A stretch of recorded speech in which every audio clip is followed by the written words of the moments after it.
All right. Looks like things should be working. All right. And I can hear my voice, so that's always good. Welcome, everybody. We've got a lot to get through today. I'm excited to have you here. How are we doing?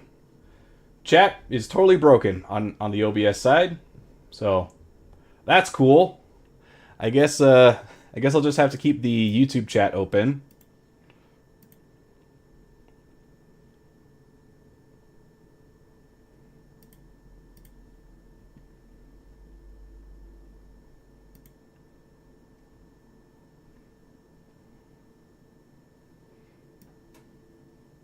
There we go. Throw this on my second screen.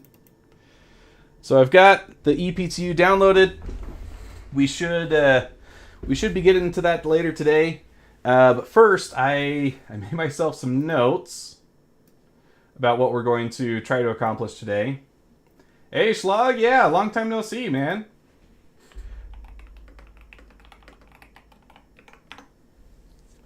First off, I wanted to start another project here with you guys on stream. There is something that I'm frustrated with my VKB joysticks, and it has to do with how these triggers work. It has a two-stage trigger, so that's 1 and that's 2. You might be able to hear that on the microphone.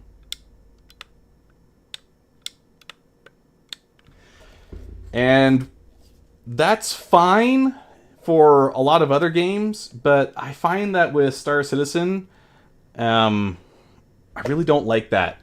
You have all these different weapon groups that you can use, and so typically what people will do is they'll set the first stage to be their energy weapons, and then they'll set the second stage to be their ballistics. But that usually means that you're holding the energy button down while you're firing ballistics, which means that your capacitor is not recharging. So what I want to do is I want to figure out a way to make it so that I can access both trigger buttons independently or use them at the same time. So the idea that I have in mind is kind of like the trigger on a Glock, where you have the safety lever that you have to depress before you can pull the trigger all the way. I want to do essentially that, but have it so that safety release actually fires that secondary trigger. So these are my older joysticks. These are the non-NXT Evos, so you can see they have the dual scrollers here, which I actually kind of hate the way that these are designed, because it's every time you scroll them, it's a series of independent inputs. It's not a continuous movement like you would have with a typical rotary encoder. So like it's just pressing a button multiple times. So I find that causes it so that when you actually want to just scroll something, you have to like really go fast at it. But that was their old design. I'm going to use these to get some CAD measurements so that we can start modeling up a secondary trigger. So let's open something up. Actually, let's put this in the desk folder. And let's go into, this is where I designed the guards that you see on my NXT Evos. It protects the cable from damage, makes so that I'm not going to smack them into my desk when I scoot forward. But I'm just going to rename this to be mods. And then we can just keep adding on to this.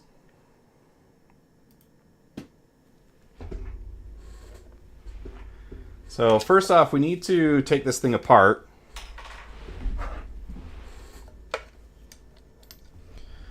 And I've got my metric set here.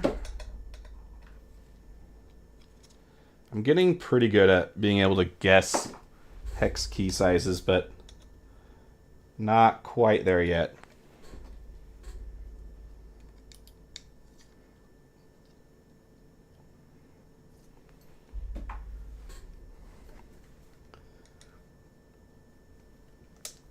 And one of the nice things about this stream tonight is I don't have anything going on. So there's no school to worry about. I finished this last semester with all A's. Pretty happy about that. And I don't have any homework assignments due tonight. I don't have work tomorrow morning. So I can just stream for hours.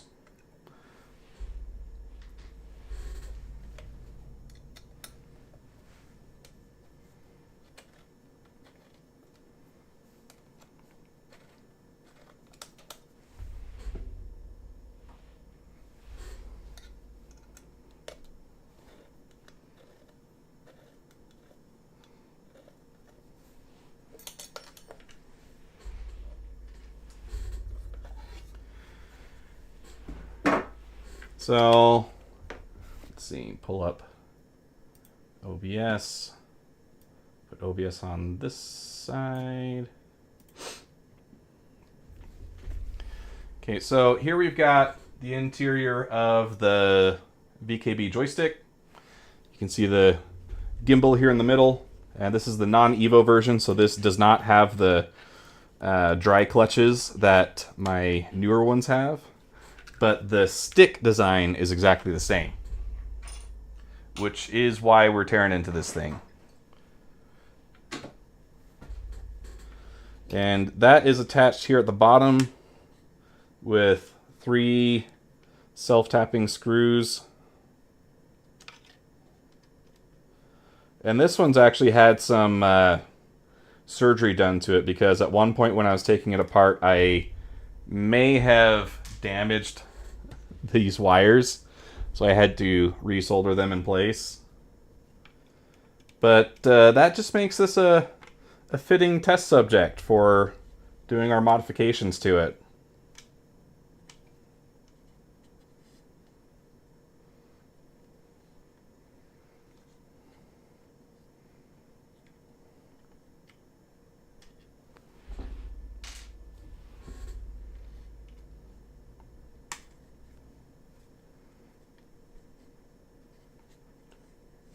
I think the YouTube view count is kind of screwing up, because I know Wills and Schlag were here hanging out, but it says that there's nobody. So I'm all alone. There's no one here beside me. Okay. What I've learned is you want to be very careful when you take this out. Welcome back, Wills.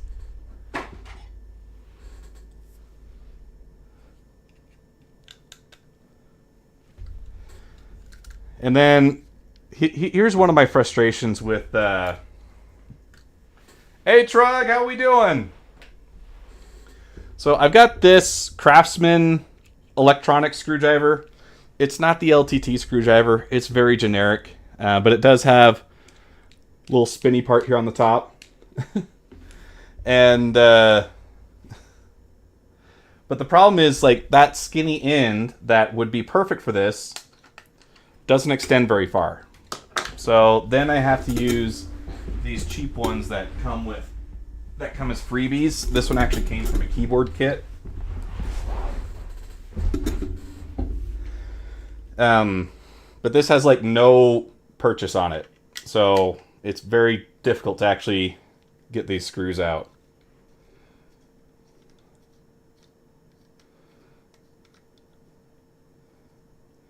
And a gripe with electronic screws overall is that they're always super deep inside these holes.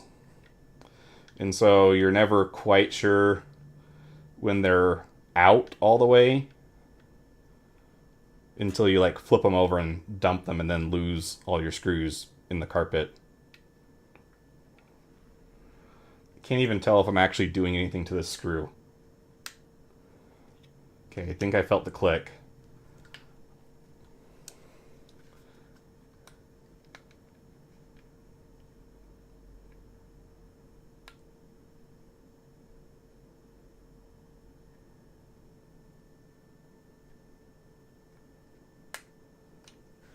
Yeah, that's true. I bet you've got all kinds of funky screws you got to work on with those airplanes, right, Schlag?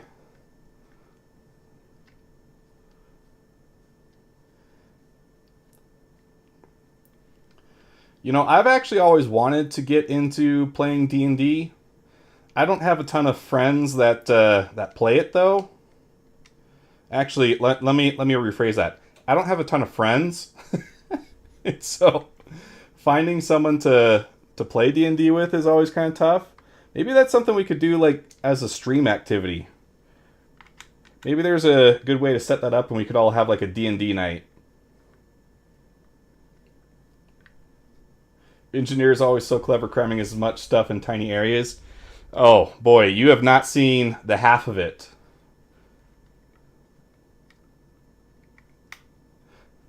We've got a community, Wills.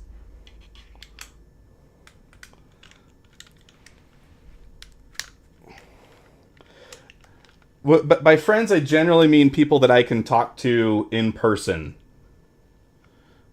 As much as I enjoy the parasocial relationship we have with people online, if I've never seen your face, I don't technically consider that a friend.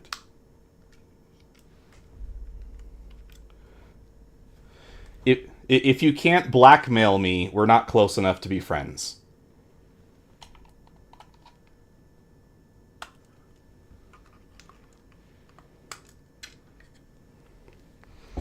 All right. So here we've got a peek at the inside shell. The thing that I do really like about this is VKB has clearly thought about the serviceability of their joysticks. The fact that these are all heat set inserts on the end of these plastic posts makes it so that you can take these screws in and out repeatedly without worrying about breaking something. So that's always really nice. And I'm going to dump these screws onto my work mat over here.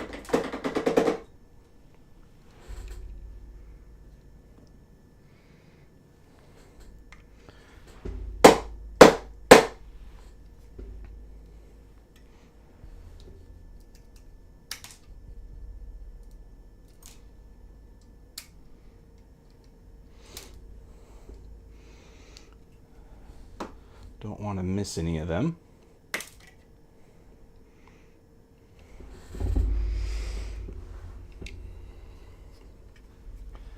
All right. So let's see. I should also be able to connect to the Sony camera that you're watching me on remotely. So hopefully I don't have to get up to like show you stuff all the time.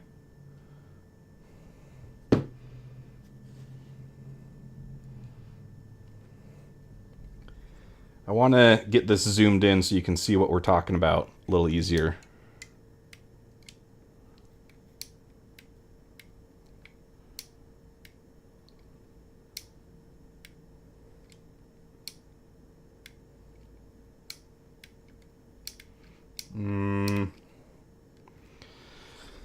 It's not working. Trog, we are doing a trigger modification so that you can use both triggers at the same time. Or use them independently. So here's how it's working on the inside.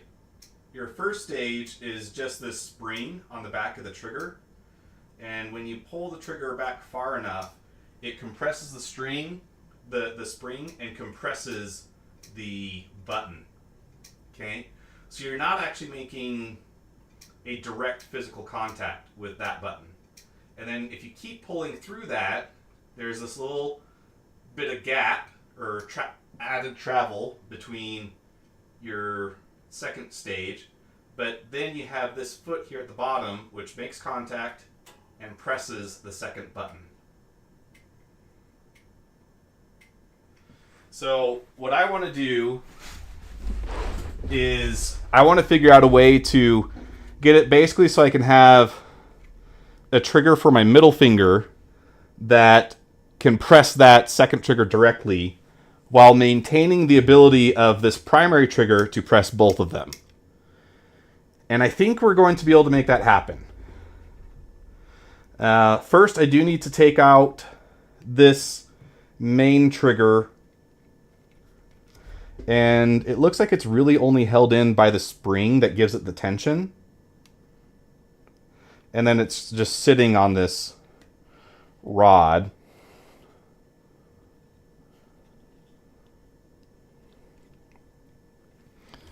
So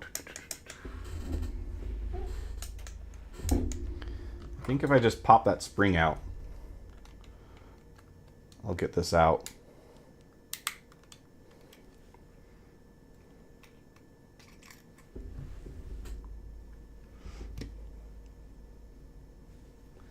Whew. That was close. Almost lost it.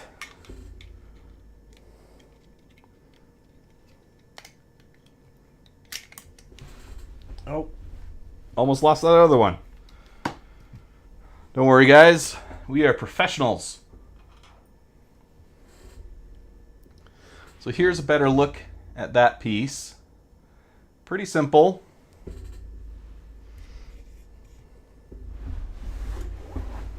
I'm going to grab my calipers. Those are in my cabinet over here.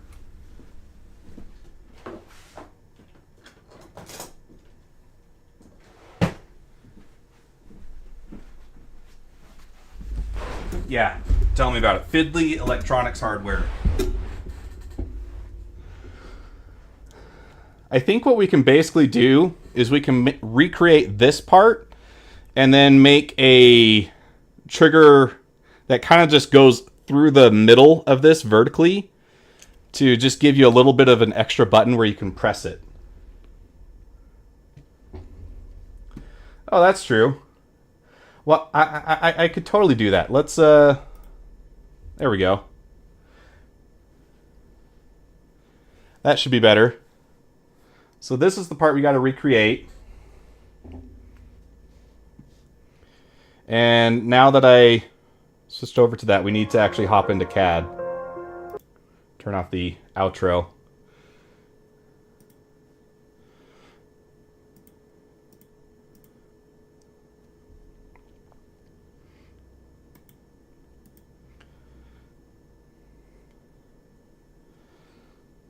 So I don't need to keep every single detail of this. I just need to get the most important things. Yeah, misinput happens to the best of us. If you guys are watching Answer the Call tomorrow, Salty Mike is famous for screwing that part up. So happens to the best of us.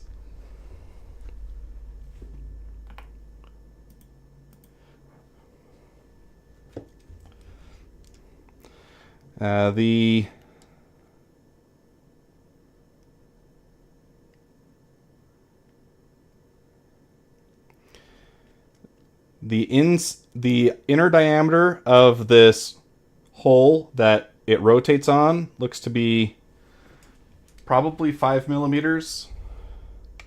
And I want to check that against the post that it rides on. Okay, what's going on here?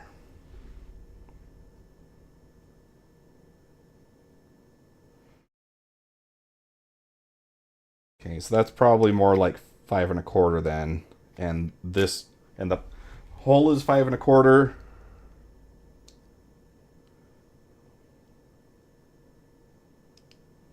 And the post is 5.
Okay, so I'm just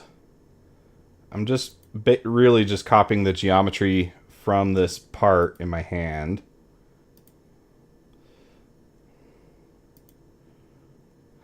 And making a slight modification to it.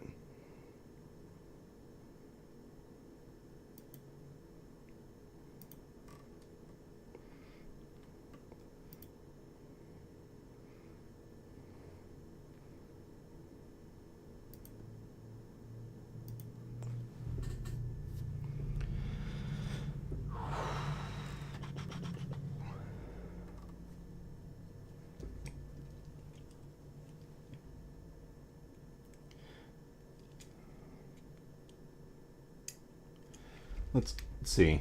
I can make my camera bigger. I can do that. That'd at least give you guys a better view of what's going on.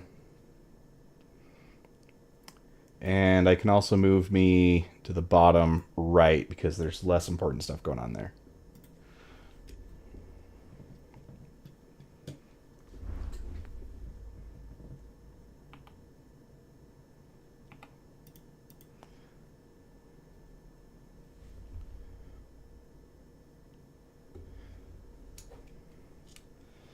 And then using the depth stick on the calipers to get this distance here, which looks to be 8 millimeters.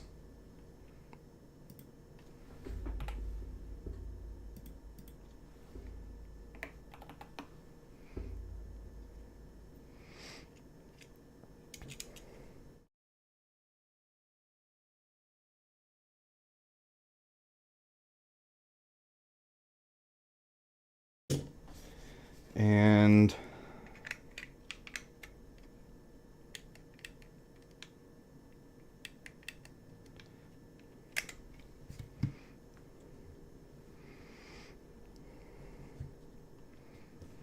then that little piece where the spring attaches, 2.5. Whoops. G.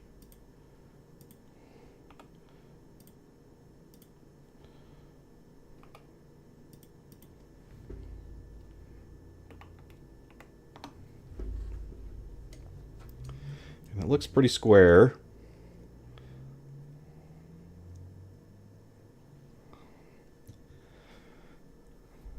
But I'm going to extend this a little bit so that it's 3 millimeters.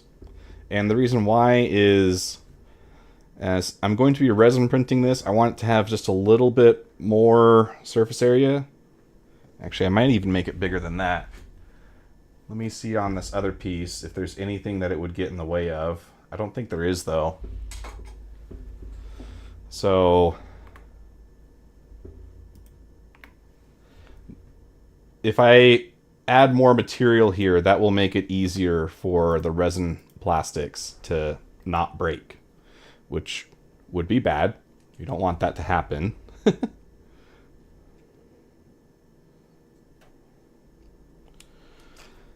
And then here's a cool trick. If you want to account for the radius of a hole and take that out of the equation, you can zero your calipers at that distance and then measure from hole to hole, and that'd be a good way to take a midpoint. That's not going to help me here though, because zero the calipers.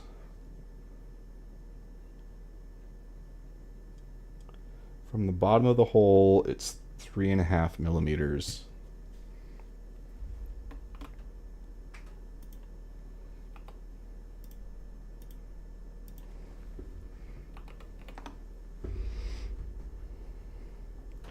And I bought myself some radius gauges. Let me grab those.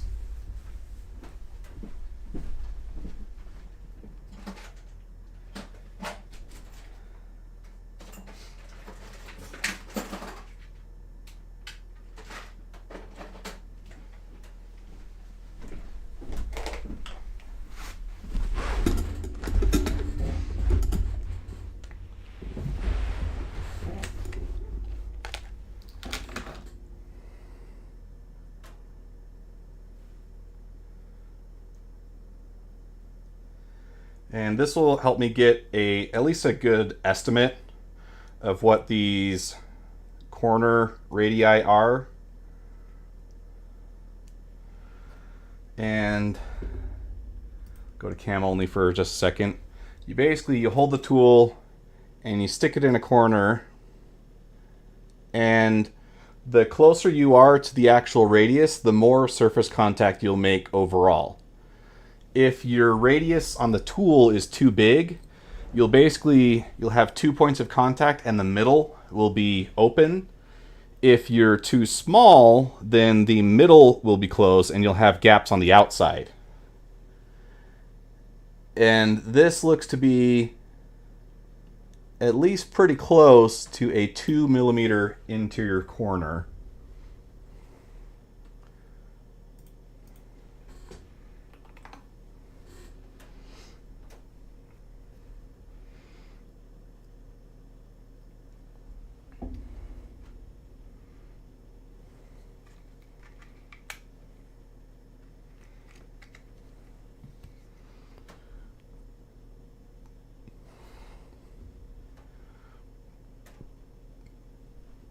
And then we can grab one of our larger sets and we can take a guess as to the trigger depth.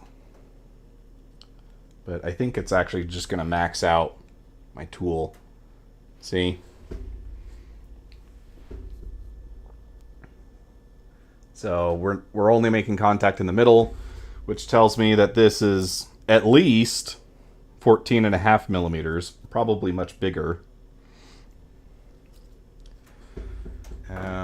Is this set larger?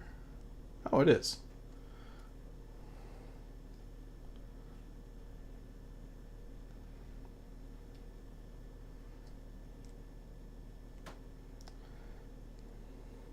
Slightly annoying is that because these are tools, they're covered in machine oil. So here is the 25mm, and it looks like we're making contact on the ends. So I know it's smaller than that. But we're pretty close.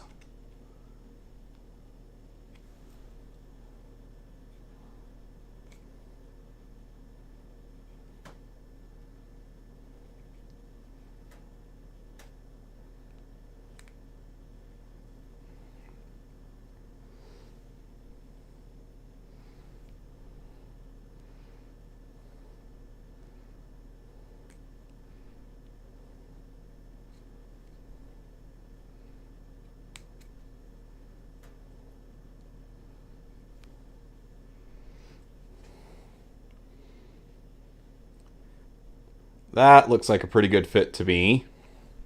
What is that? 22mm.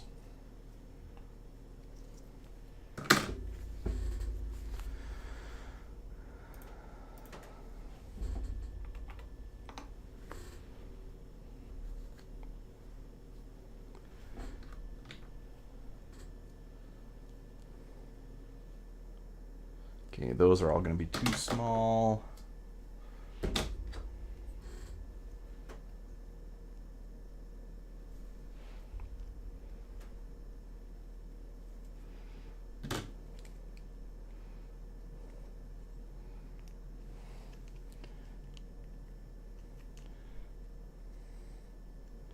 Now this one's a really small one to measure. Okay, so that's too small.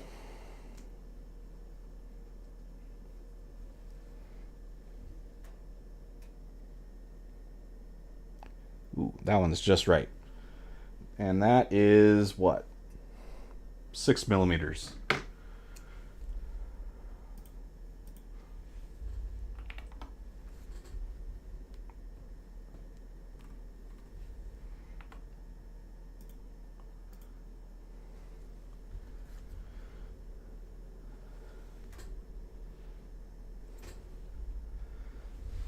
And I'm gonna guess that is like a. Doesn't look like. Doesn't look like quite 60. But I don't think it's 45 either.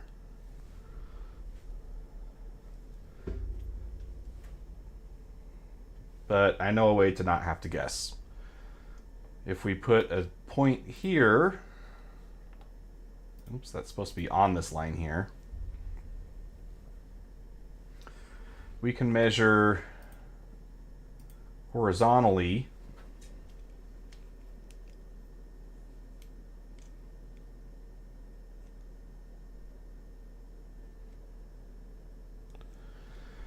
and that seems to be 17 millimeters.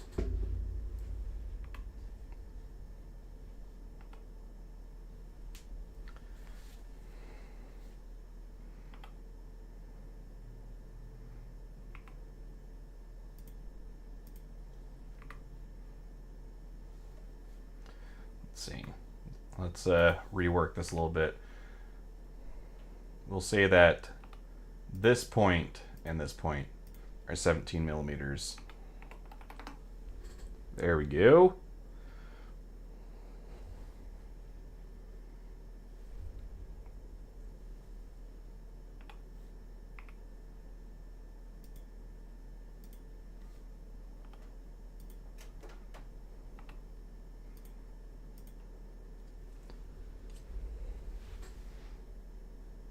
That looks pretty good. Cool.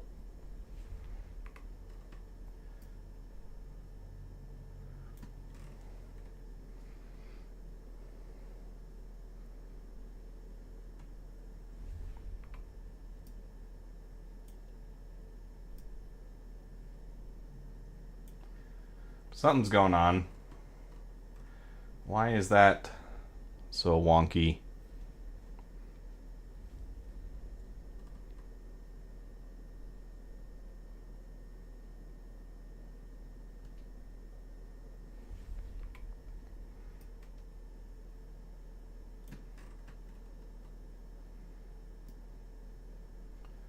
Oh, I think I know where it is. It's because I haven't defined that radius on the front there.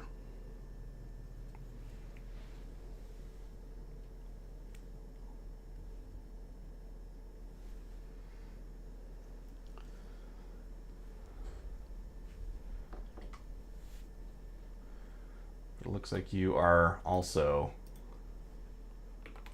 0.2.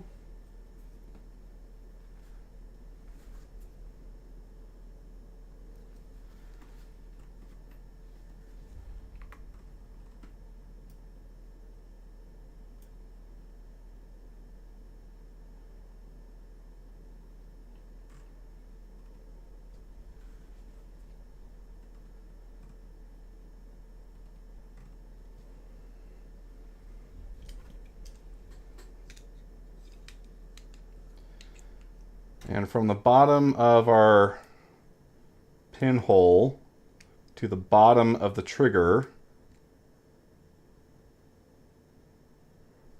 is 44 millimeters. Oh, shoot, where'd that part go? Oh, it's in my shirt.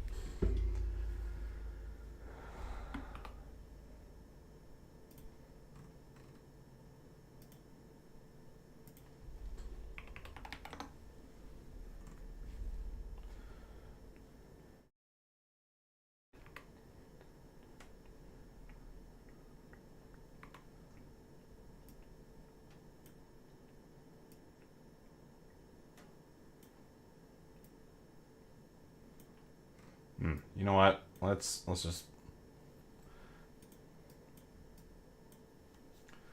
get rid of these bits for now. They're not really helping me.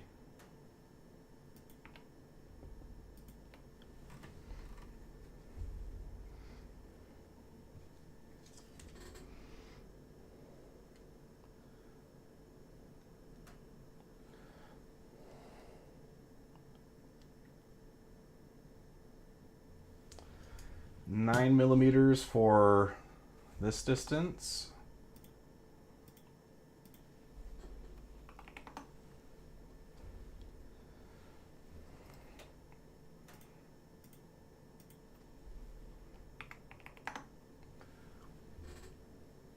And I know it's more than 90. I think it's probably about 100, like I have it.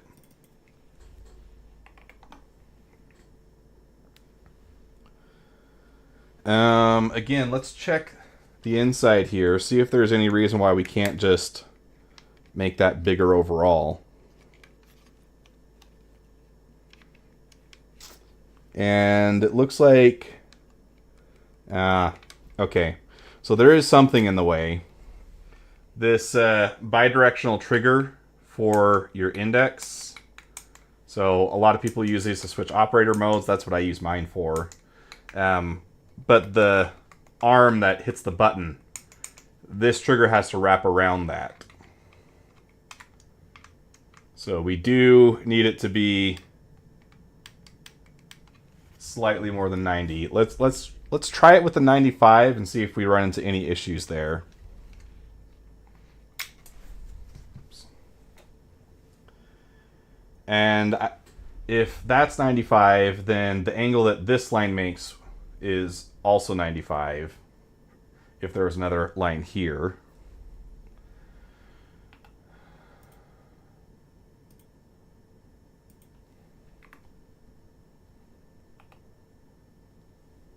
But let's figure out what this distance is.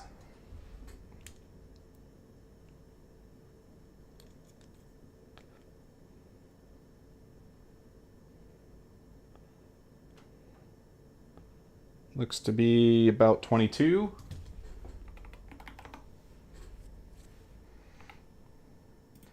Make that tangent, this tangent.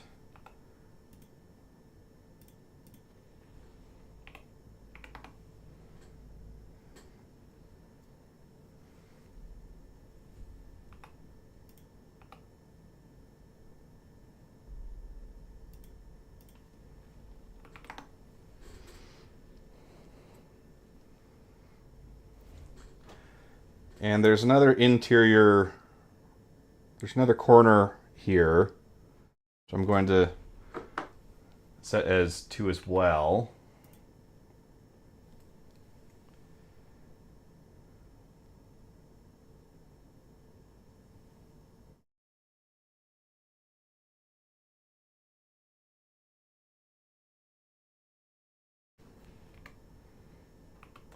And you know what? Let's get rid of some of these.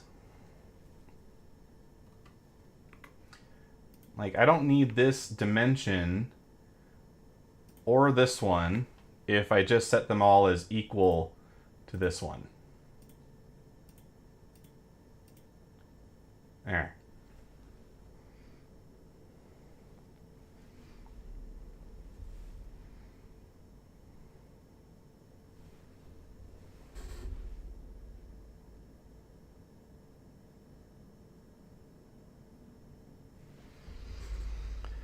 And I can tell by looking at it that this line is not parallel to our vertical.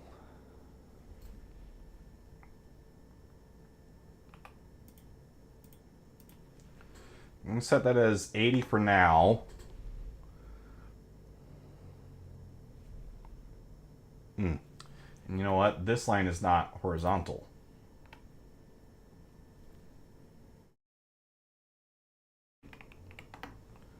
Let's do that. That looks much closer. And I'm going to assume for now that this point and this point are vertical.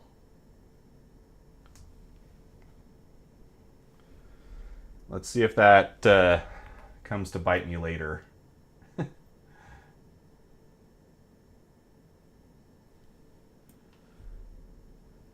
I'm also going to assume that this point and this point are vertical. That gets everything at least locked in place. And we're probably going to have to do several iterations. But if I can get one printing tonight so that I can test it tomorrow, that will be a pretty good bit of progress in my mind.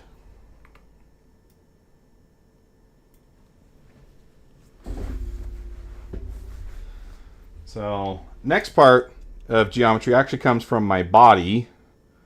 I need to make sure that I give myself enough of a trigger to be able to pull it with my index without being uncomfortable.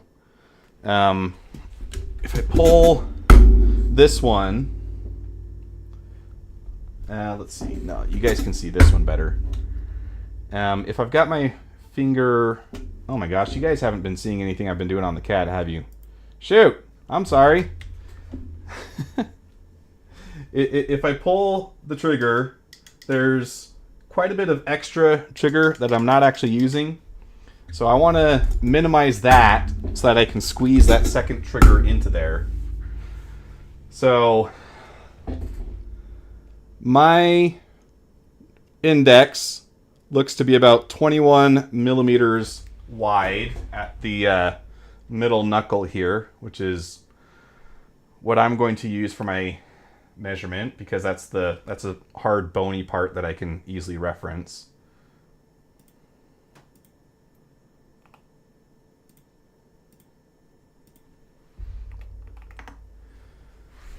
So we set that to 21.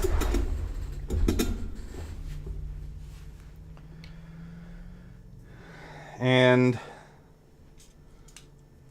from this back face to the front face that stops it from popping out of the joystick, we need that measurement, which looks to be 7.5.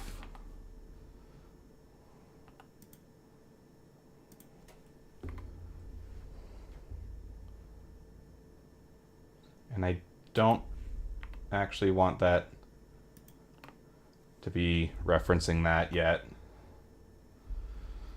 I think I want to make those parallel. 0.75.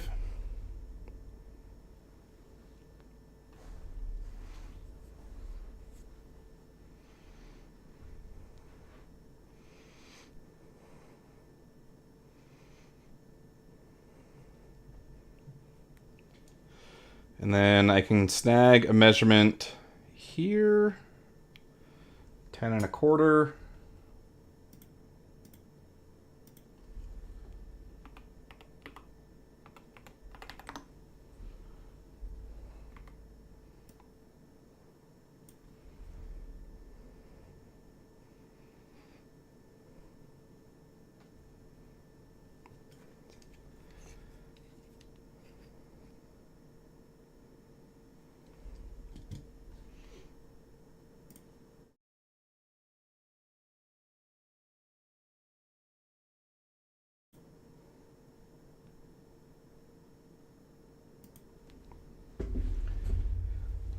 .44 millimeters.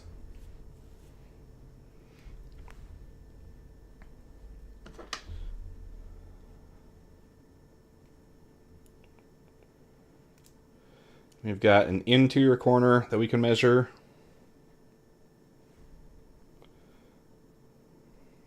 And it's a lot bigger than that one.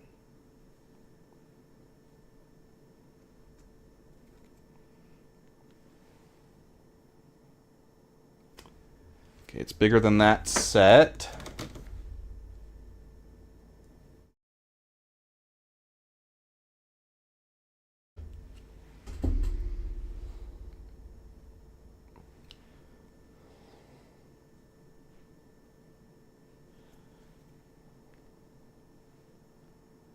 That 8.5 looks pretty good.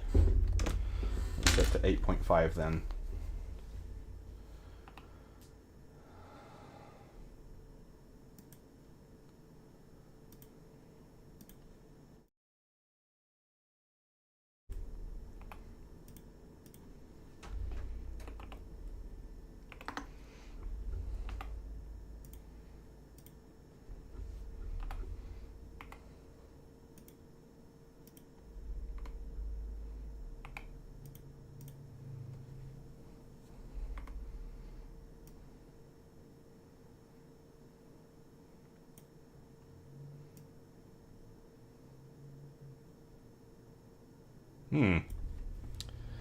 Okay. Oh. Never mind. It's definitely not tangent. It's something more like that.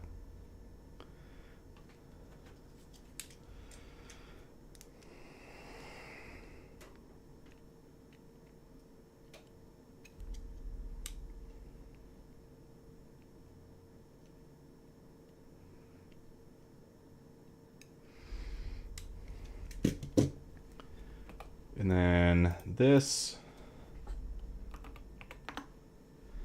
is about that.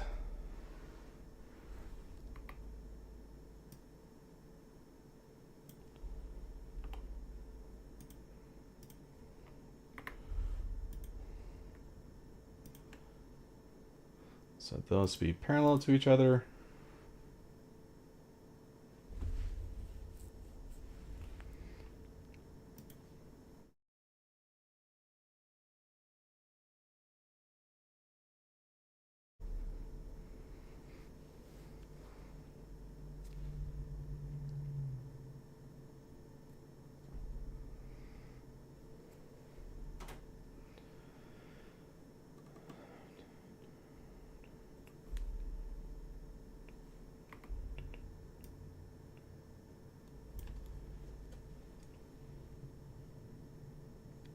This distance is 3.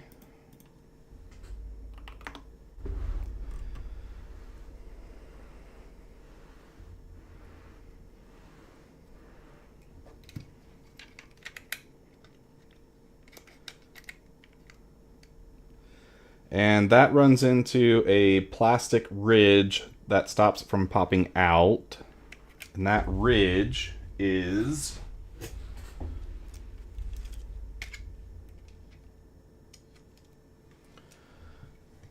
about 5.5.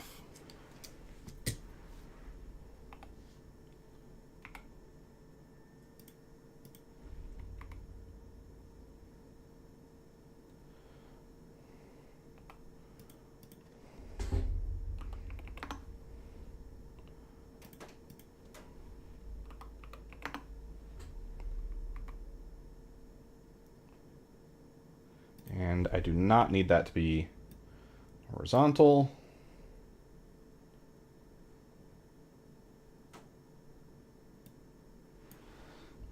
I actually need it to be parallel to that guy.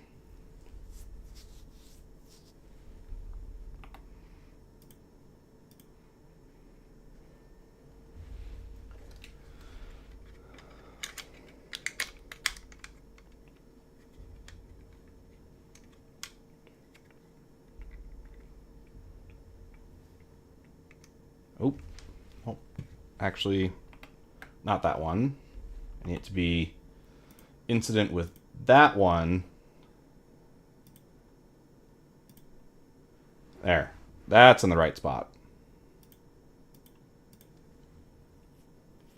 So basically, this is the bounding box for the geometry of the casing. And so our secondary trigger needs to move outside of this.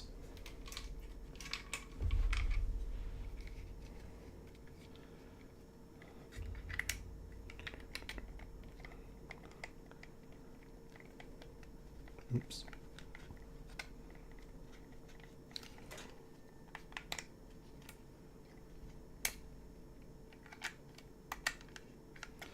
So switch to cam mode. Basically, the trigger that we're adding needs to be outside this casing so that it has room to move.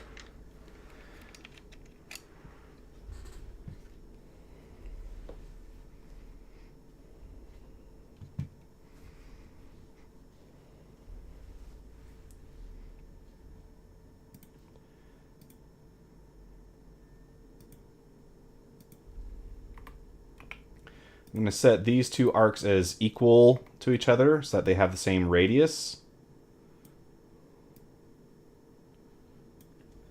Reading game lore, my D&D character is based for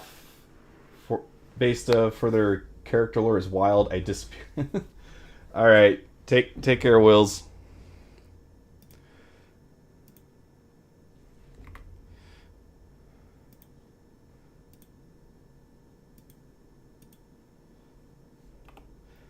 So set these guys to be the same. Set them all as tangent to each other.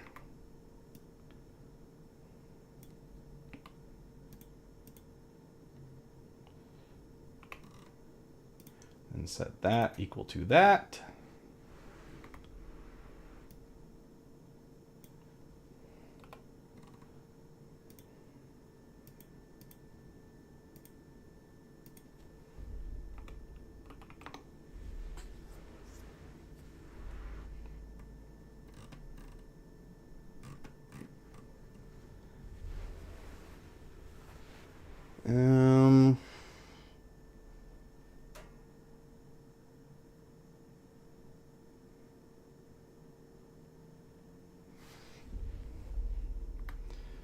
Let's see. Let's modify that a little bit.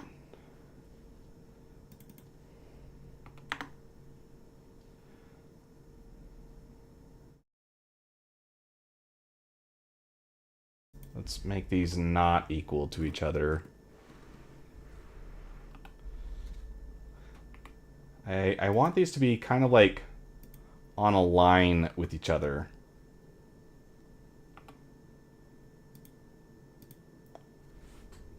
Didn't like that.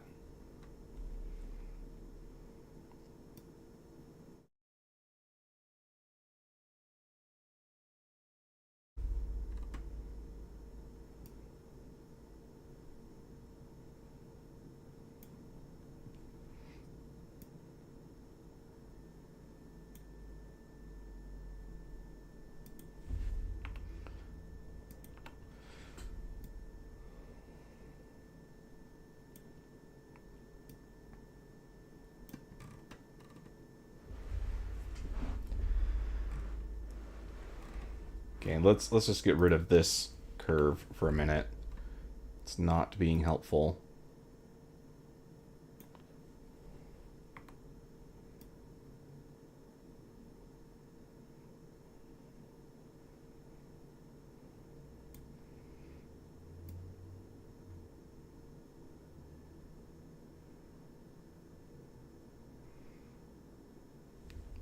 But,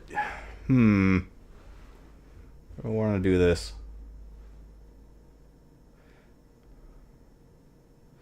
You know what? Let's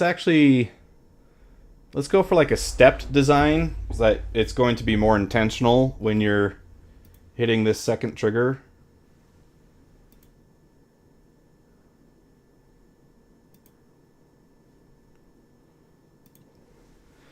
So if we go for something like that,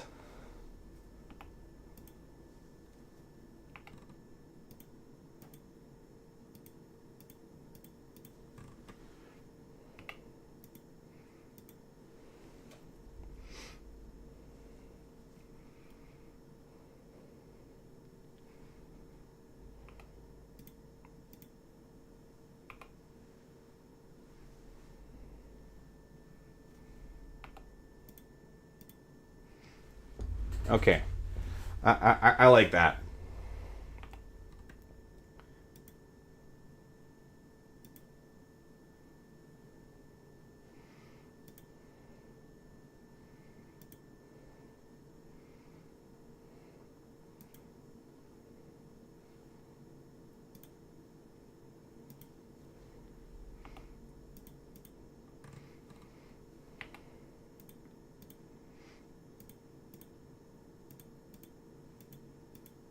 Make all these tangent to each other.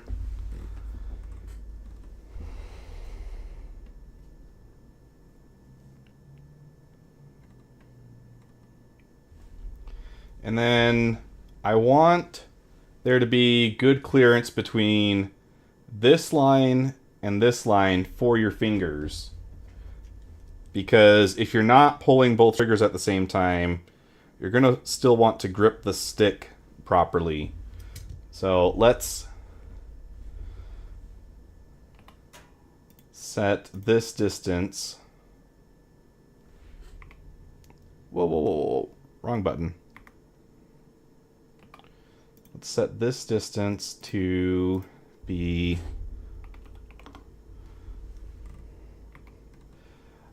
too big, apparently. Let's see, how can we make this work? What if it's just one? Can we do that for now?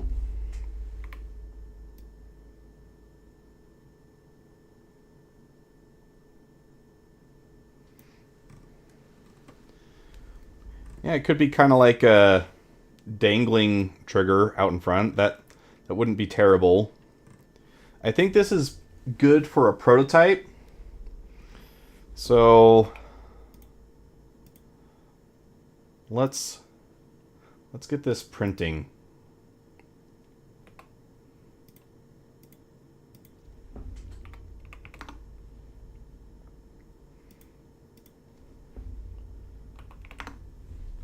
Oh my gosh, I keep forgetting to switch back. I'm so sorry, guys. uh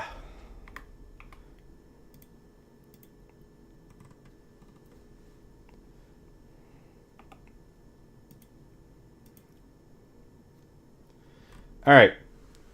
Here is our prototype shape. It's a little ugly right now. What can I say? This is definitely a face only a mother could love.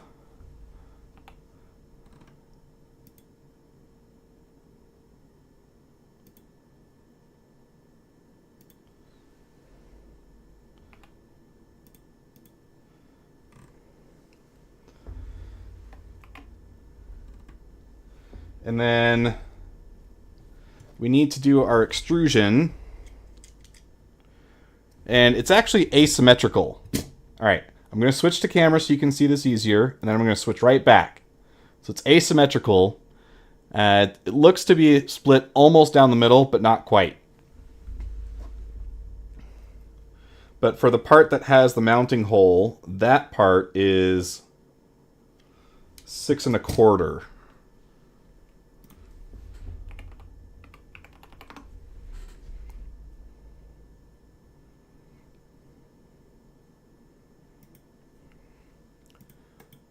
And let's add one more line here, because that sets up my next extrusion.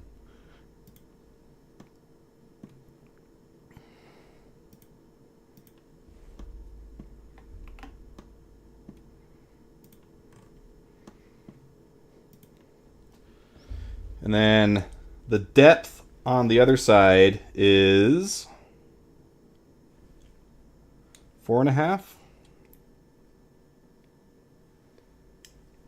4 1/2.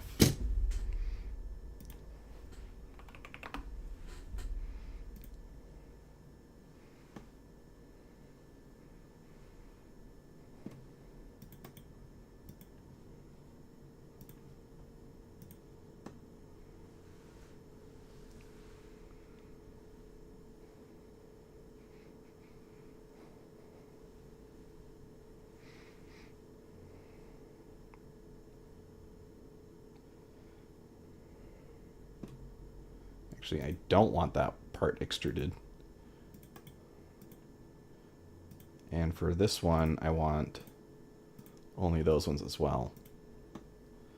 All right, so now we have the symmetrical-ish main trigger.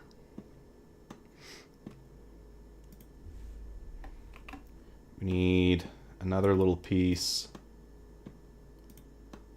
That. And we're going to set the starting offset to be this one. And we're only going to extrude it by 3 millimeters.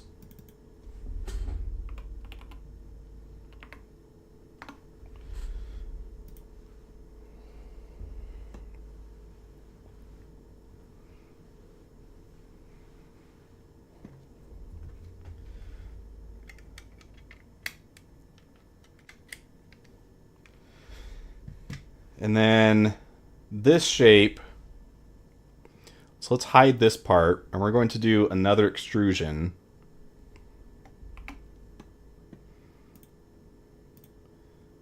of this one. And we're going to set this to be symmetric. And I want to extrude it by half the width of the total trigger.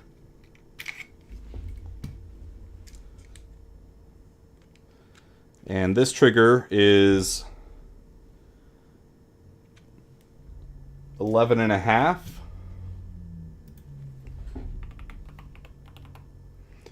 We'll divide that by 2, and that gives us this.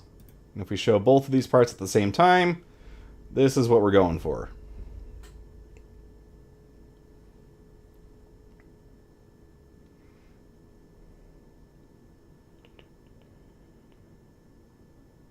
Ooh, actually, not quite. I need to not include that face just yet.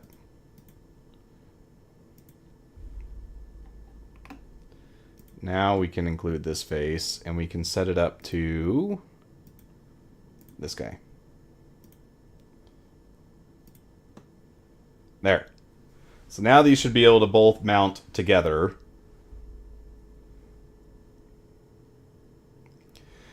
Now, the tricky part is the spring that keeps both of them up is mounted right in the middle of the back here. So I need to think of how I can get these triggers to move such that I can pull this secondary trigger without activating the primary trigger and keep that spring in the same spot.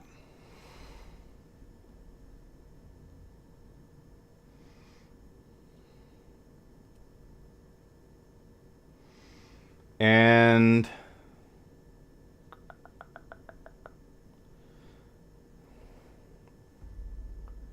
let's see.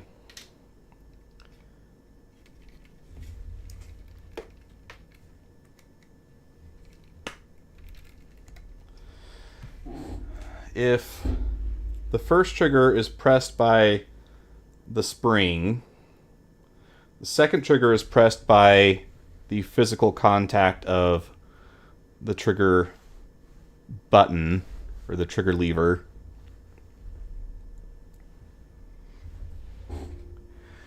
And then we have this torsion spring that also helps to keep the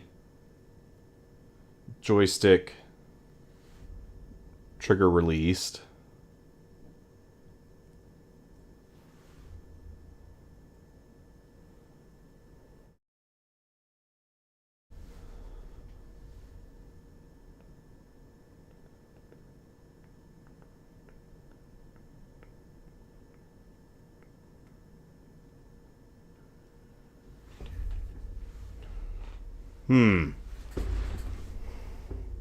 And he puzzled and puzzled till his puzzler was sore.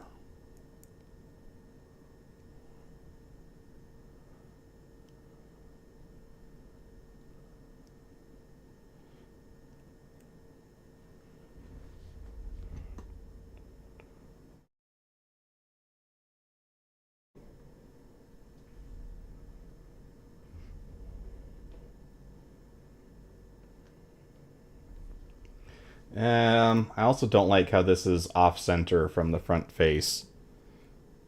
Need to fix that too.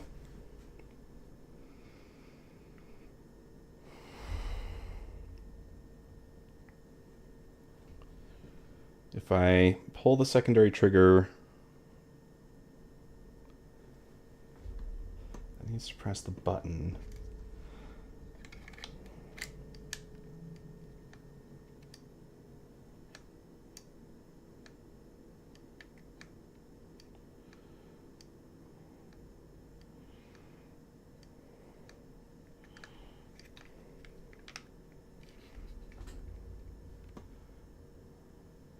Okay, I think I got a solution.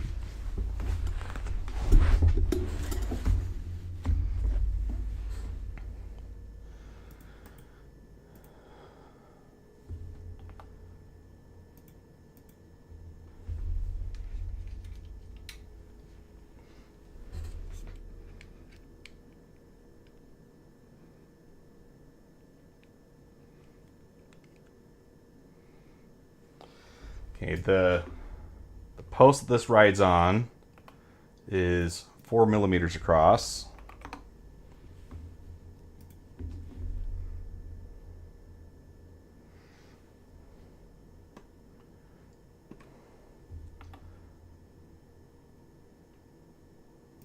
And it sits right about there.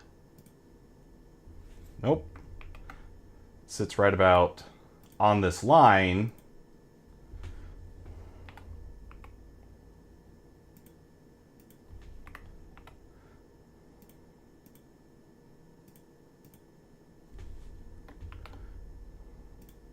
It sits in the middle. Like that. There we go. It's flush with the back here. And the total clearance cut into the back here is 7.25 millimeters.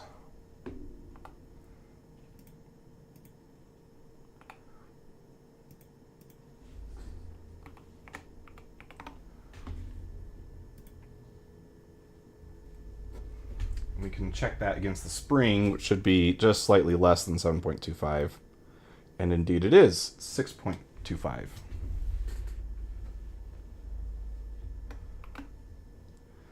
So if we do a removal,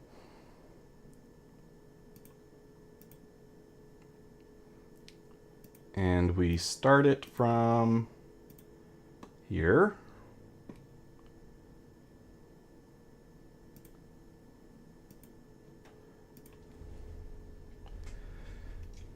and we send it back 2.25 millimeters going that way, and then we have second direction going that way, and we hide that guy so we can see what we're doing. That is our spring cutout.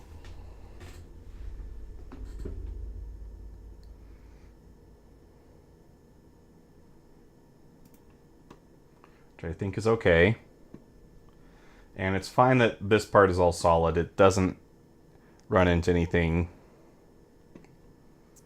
Now I need a way to pull this past this geometry without touching it.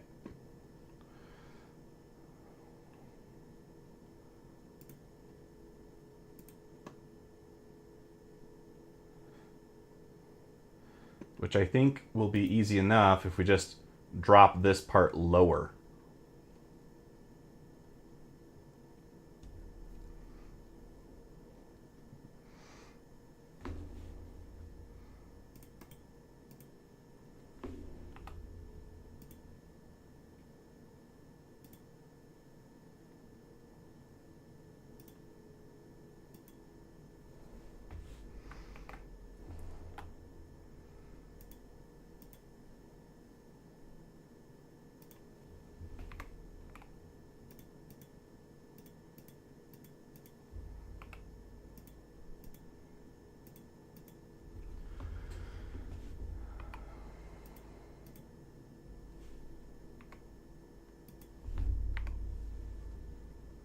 Something like that.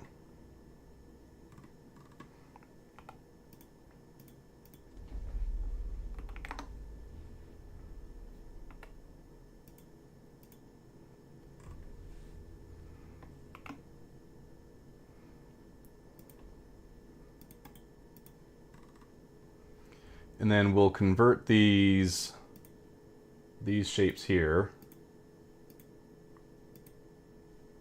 Oh, what the heck? Did I hit the wrong button, didn't I? Yeah. Okay, convert those.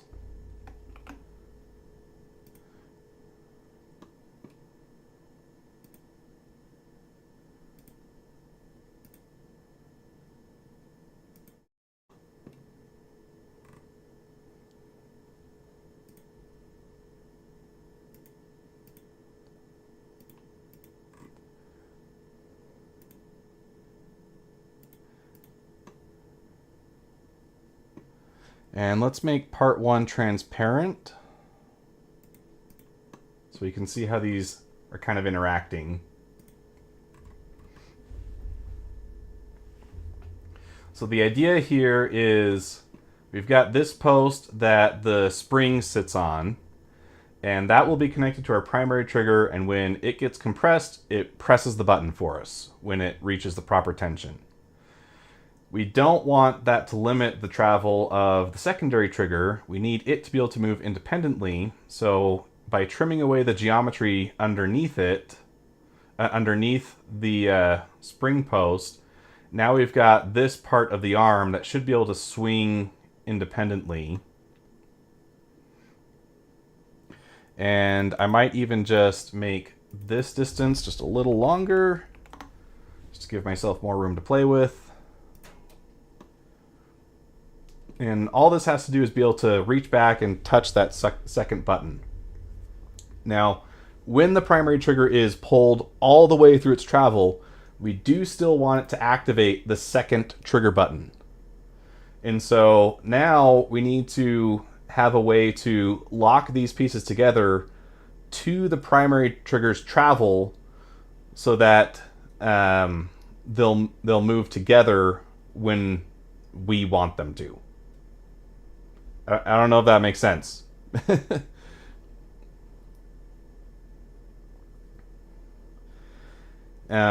But I think that the easy way to do this is to add a similar piece like this onto our secondary trigger and have that protrude into the geometry of the primary trigger, and then when it moves back, there will be nothing holding it there.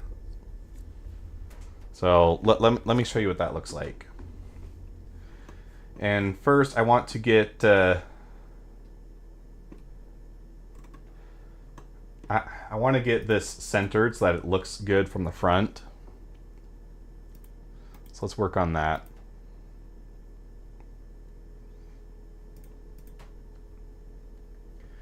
We know that this is 11 millimeters across, right? 11 and a half. Let's call it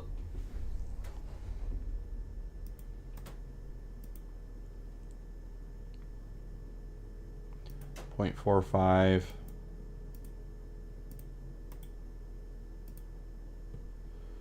0.625.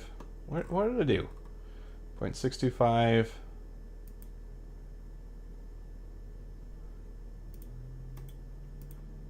And 0.45.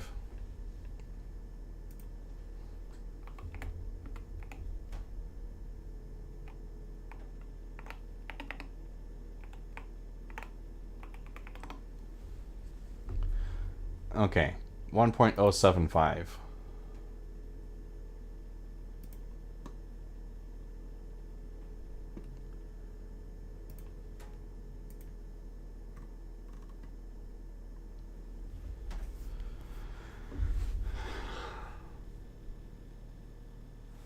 Yeah, man, I made this kind of difficult for myself.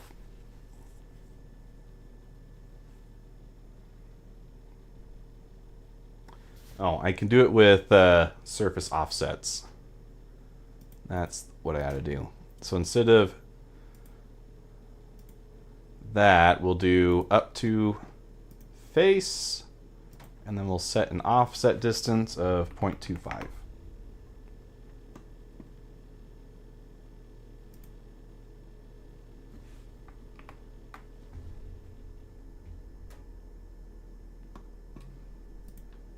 Yep, typically how that goes, that's for sure. Why didn't that work though?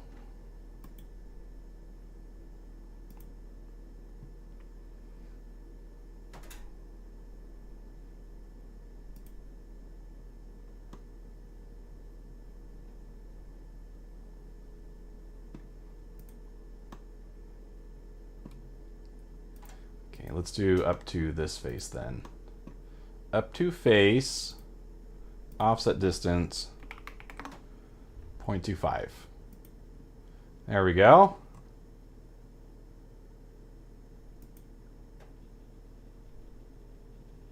No, shoot. It should have been this one.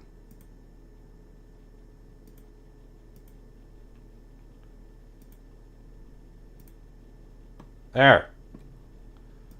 0.25 from that one. And then this one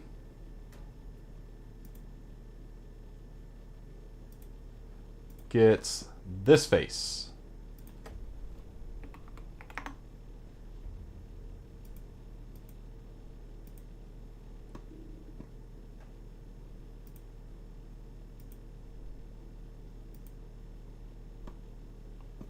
What the heck?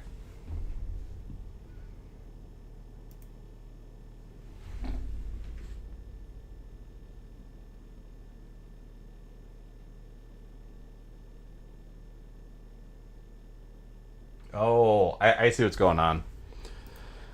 Okay.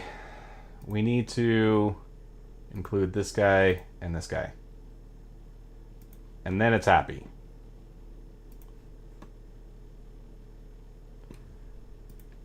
Now it looks centered. It's beautiful. Look at that.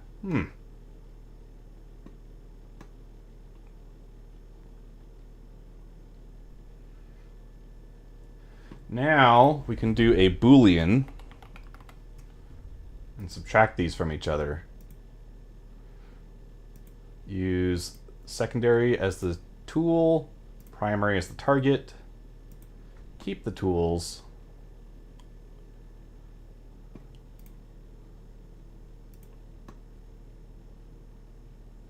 Now we have a really weird looking trigger, but this should work. Roll back before the Boolean so that we can do some more geometry edits. And for example,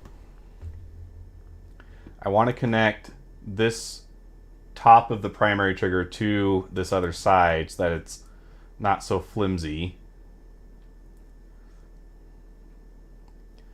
And we can do that by subtracting some geometry from our secondary trigger that it doesn't really need. Oh, and you know what? We can also tether these guys together in the same step. So if we just thicken this front piece of the primary trigger, that will be the geometry that we need to pull both of them at the same time. So let's do that.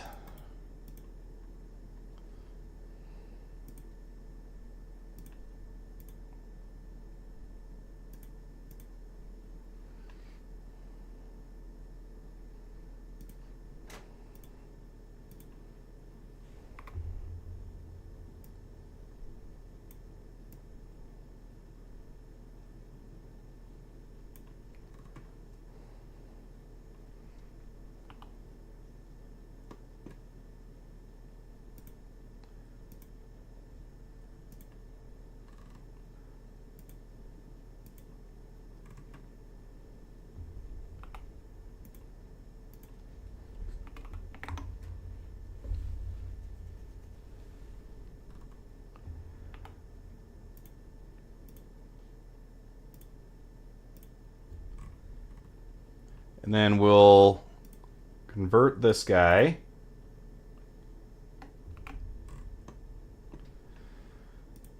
We do the add it to the primary trigger, or part 1. Do up to this face, second position, up to this face, like that. Then we'll give these a little bit of a fillet.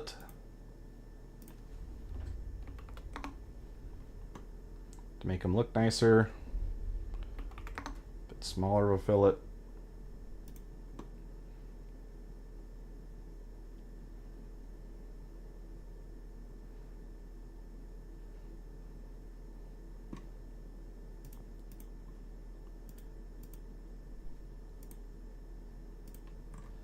And then I don't actually need this piece here.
There. If we trim it like that, that will give the primary trigger even more plastic to hold on to.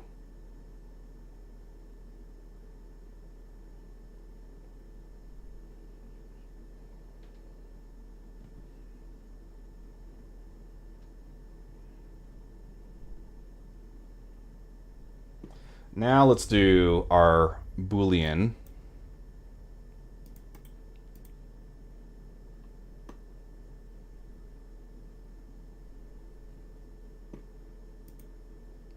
And I'm going to give it an offset of 0.3 millimeters.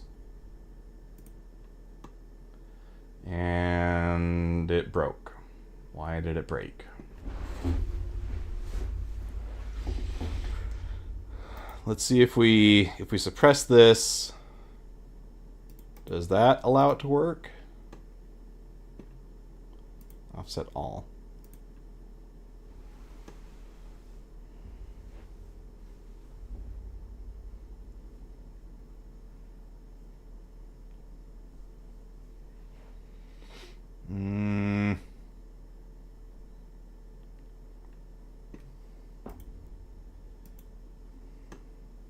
Oh.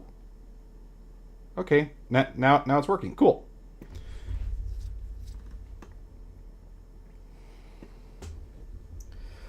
Now I would like to be able to add a little bit to connect this to that.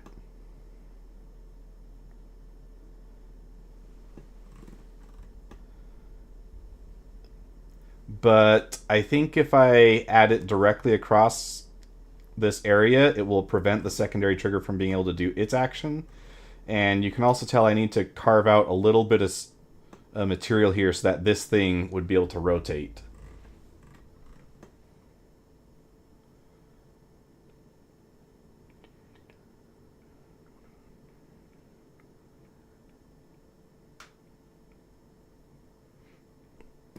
And this primary trigger doesn't need this geometry that extends down here.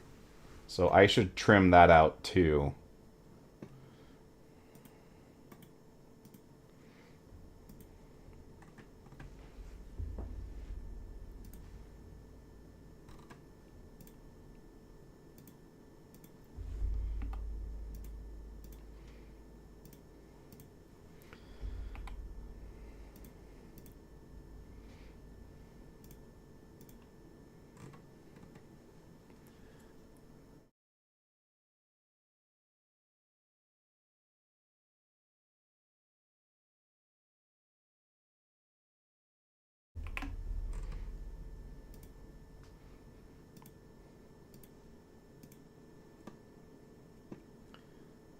Like so. We don't need that. Because when the primary trigger is pulled, it will bring the secondary trigger along with it, and this foot will be what presses the secondary button.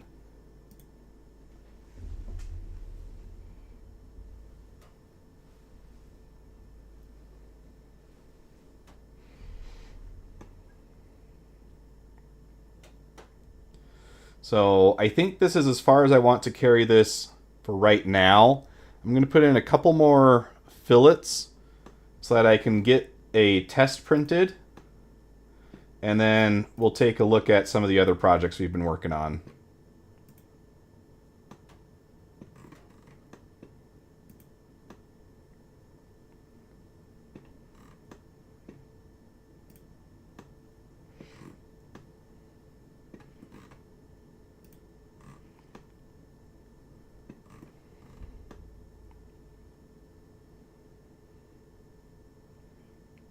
And this should be able to fit together. It's going to be kind of a weird assembly, but this should actually work. Okay, I will be right back. I'm going to go clean off the resin printer and get that started, and then I'll be right back.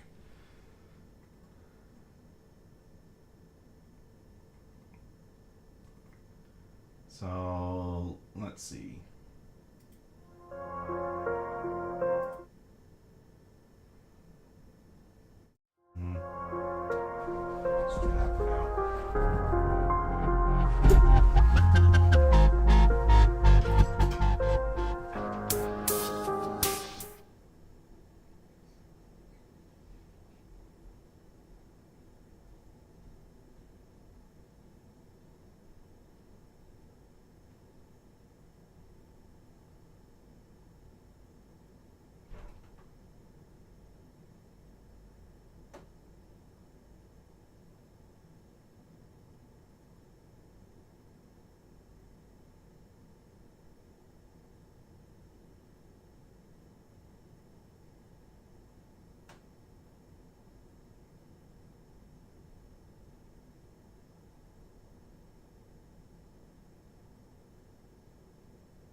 Oh, good. You're still here.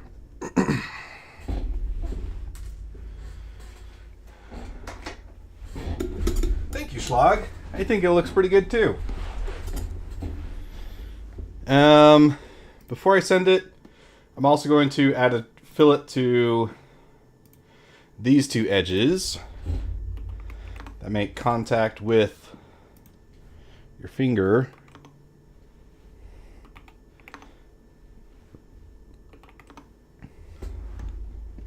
Really, okay,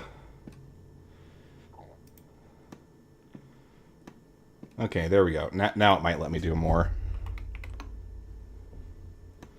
Yeah.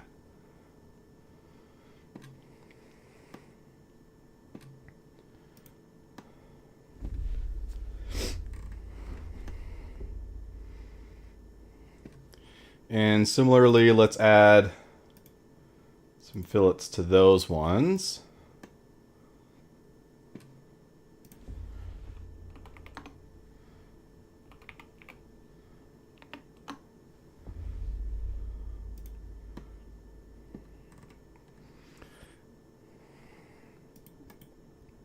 Got to name these.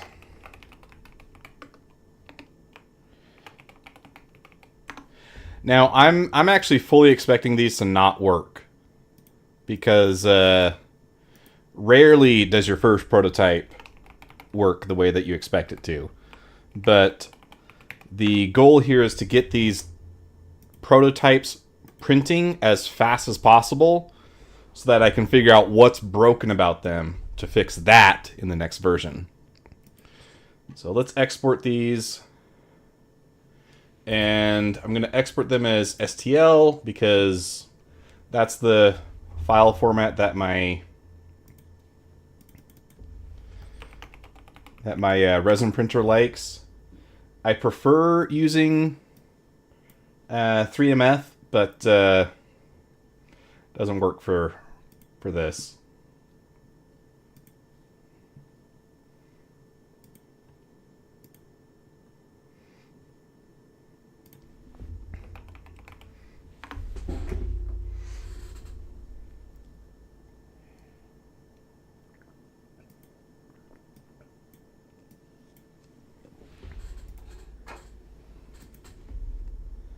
It always plays these ads every time you pull it up. Chi2Box is objectively terrible software. I hate it so much. If anyone has any suggestions for better resin slicing software that is free, I am all ears because there's lots of great free software for FDM printers, but it seems like you're really limited with these resin printers and what they can run. And man, this sucks. This looks like a pretty good orientation. The ugly faces will be this one and this one, which I'm okay with that. So with that, let's just add some supports. And I am not a master at doing resin printing. I find that for what I do, which is pretty low detail stuff so far, the auto support is fine. So I'm just going to send that.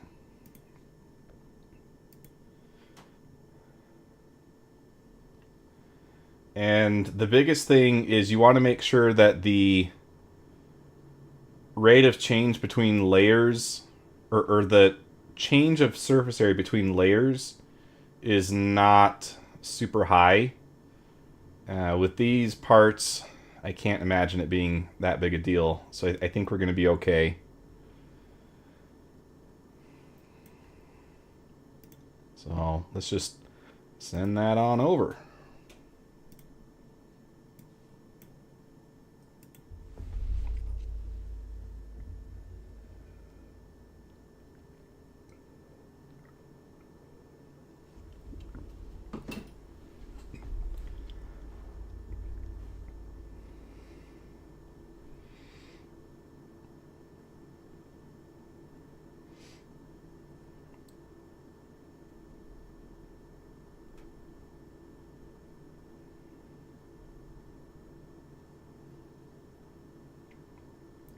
It's also really slow.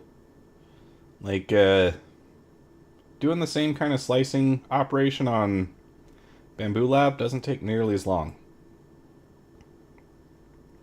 But it does that. That was just saving it. That wasn't sending it. Now it's sending it.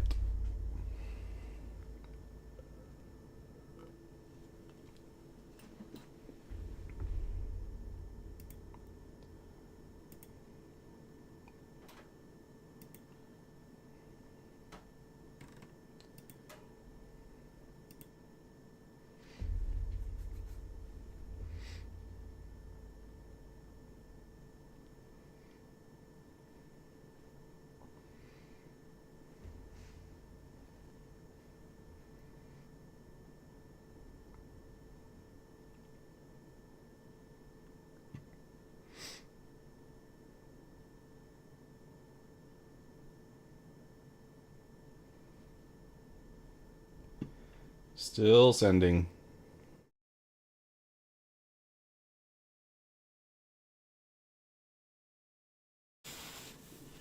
Okay, should be good now.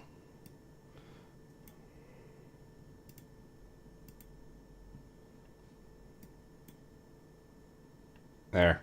It's starting. So we can close all this. And then in a bit, we'll be able to... well, I probably won't do it on this stream, just because I also need to...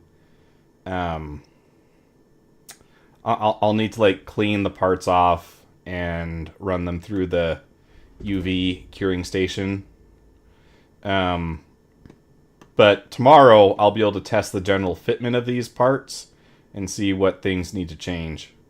And hopefully sometime soon after that, I'll be doing a video talking about the trigger mod that will then be possible for VKB Gladiator joysticks. So let's transition to talk about some of the other projects we've been working on. I am doing a redesign of my desk. The desk that I have right now is good, but it's not perfect. And I think that I've got some pretty good ideas as to how I can fix it. Mainly in the way of adding additional storage to it.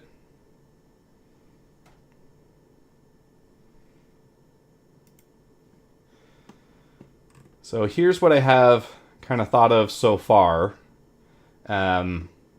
It still uses the same FlexiSpot legs that it has currently, but it integrates two kinds of cabinets into either side.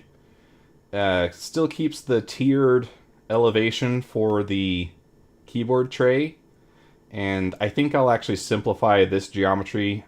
I don't think I really like this diagonal going across, so I think I'll just make this a rectangular cutout.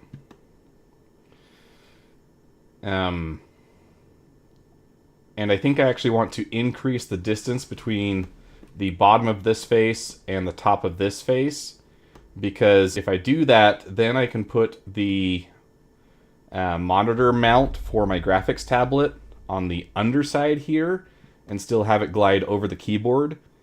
And that will allow me to get the monitor lower down, which will help me lower the main screen down a little bit.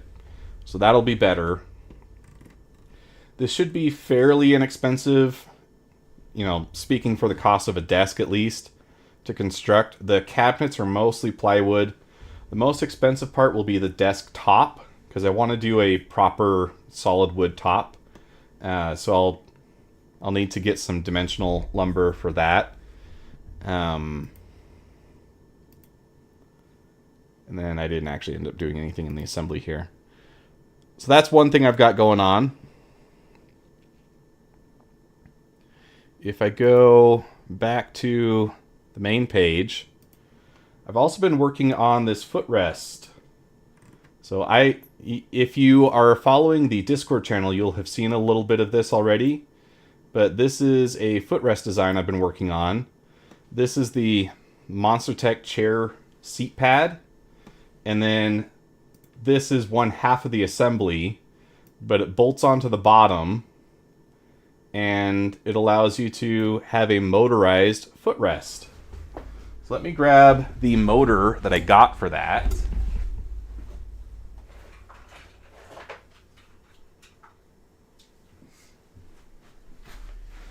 Just using one of these. And I'll have to get on the floor here to plug it in.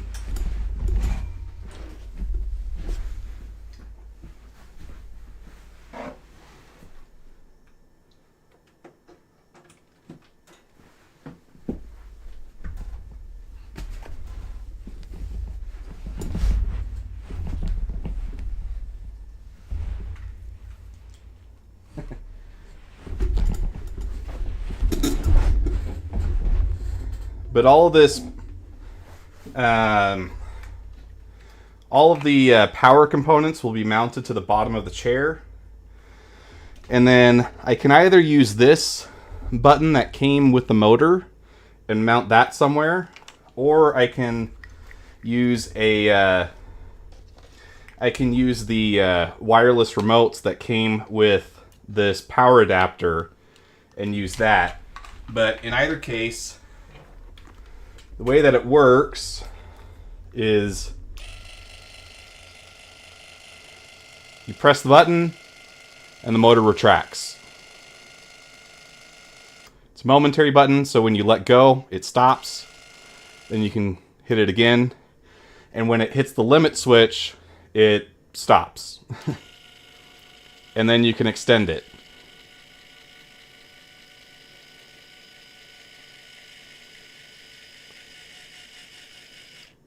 So this has a travel of 4 3/4 of an inch. So for reference,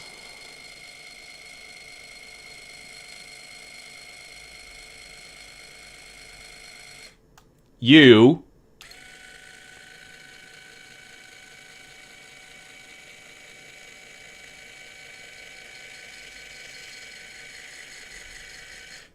versus the guy she tells you not to worry about. Right? So this has a lifting force of, I can't remember if it was 125 or 250. But either way, it's just going to be lifting up my legs. So that is plenty. I calculated the force required to be about 45 pounds. So even if it was only 125, that's nothing. And then that linear motor that you just saw attaches to this footrest assembly and causes it to retract and extend. The tops of these, like this face and this face, will have some foam and padding attached to it to make it comfortable against skin. But this will be the ultimate upgrade for a Monster Tech flight chair. And I have part of the assembly built.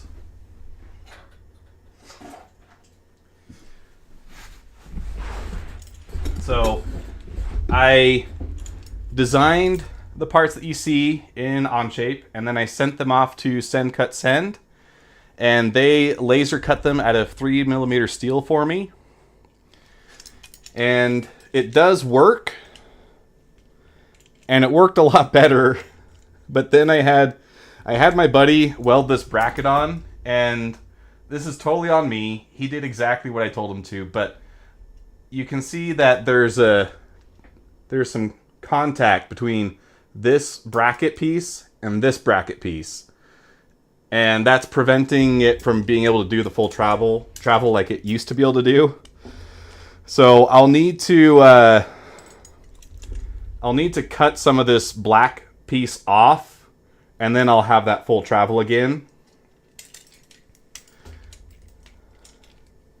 But I wanted to be able to reuse the bracket that came with it because I already know that the hardware that connects to it works, so it's less complicated, but ended up being at least a little more complicated than I anticipated. So I'll have to trim that up. But that should be another video coming out soon-ish.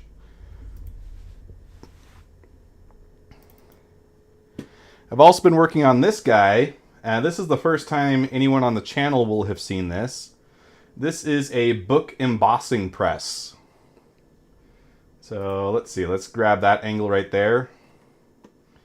I was trying to make this for a friend, and turns out making embossing stamps are really hard. Let's animate this. So it's pretty simple in concept. You just grab this lever, move it up and down, and it presses the plates onto a stamp. In fact, it presses them onto these stamps. The problem is, if they are not perfectly aligned, they do not go together. So here is the prototype stamp. And I can chuck those in there. And I've got magnets to hold them in place. And I thought that that would do enough to get them to line up. But that's not the case. See, what happens is when you press the stamp arm down, they get a little bit of an offset. And that is enough to make it so that it does not work.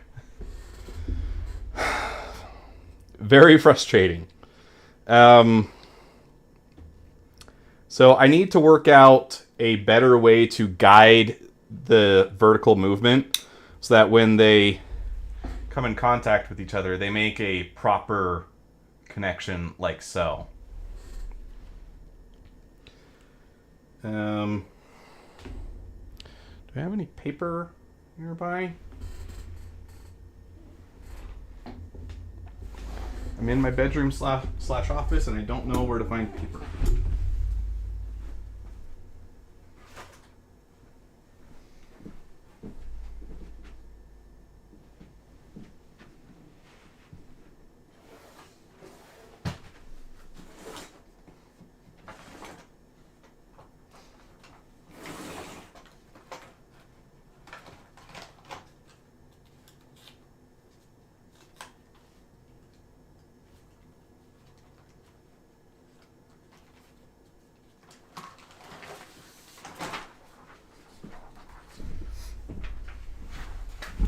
Here we go.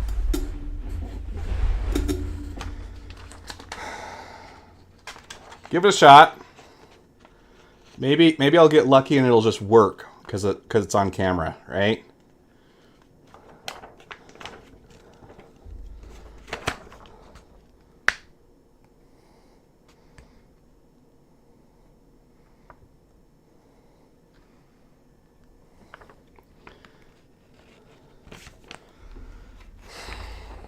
Yeah, not quite.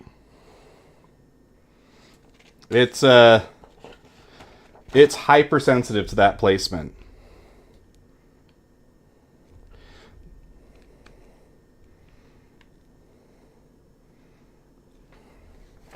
Try one more time.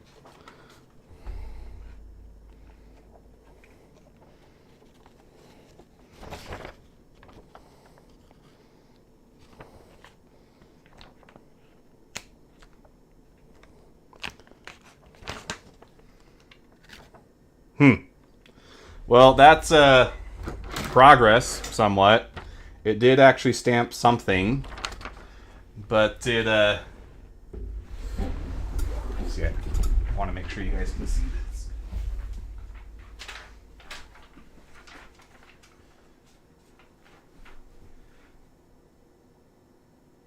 So it did stamp it technically, but it tore through and it didn't get the whole print.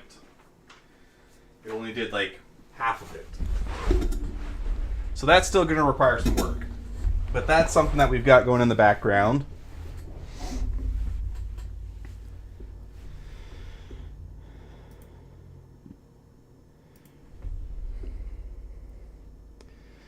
Let's see, what else have I been working on? I've done a little bit more work on the P8 series of props.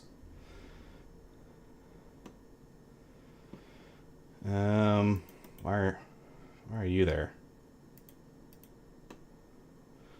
Oh, okay, that was a cutting plane. That's what that was. Um, so I do actually have this whole piece working. What I need to do now is integrate the electronics and the solenoid to make it so that it can actually fire as an airsoft gun. But we've made quite a bit of progress on it. So that feels pretty good. There's not a whole lot to talk about because most of that has already been seen on stream and in video. Let's see, what else? The Connie. We've got quite a bit of work done on the Connie.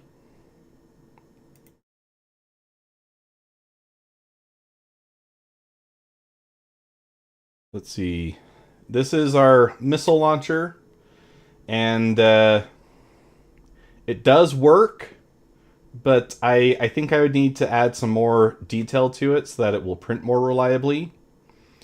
If we go here to the main space tab, this is what we've got on it so far. Now, do keep in mind, this is not an assembly, so it doesn't show the top engines on their correct placement.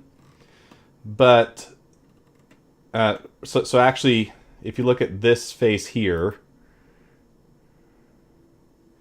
why is this visible? What are you?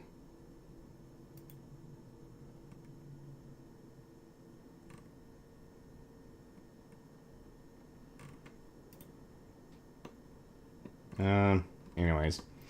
The front face of this strut should actually be back behind this face here, which would give them a diagonally staggered look just a little bit.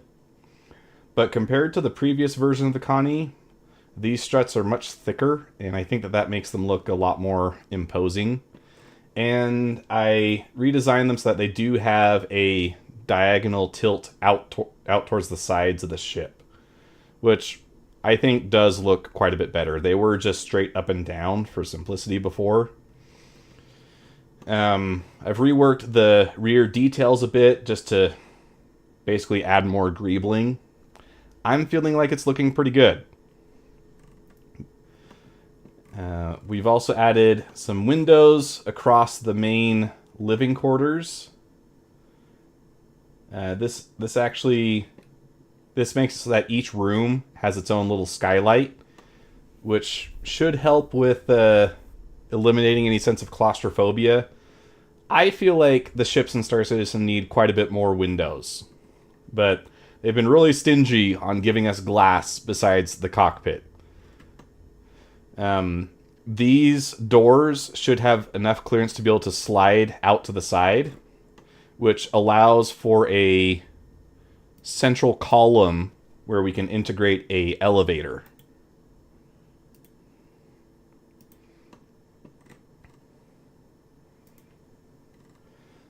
So these doors move, and then I'm going to try and work out a little mechanism so that we can get a small platform that moves between these floors. And with this door on the top, that would make it so that, like the Corsair, you can go out through the top of your ship and do maintenance. That's the idea anyways.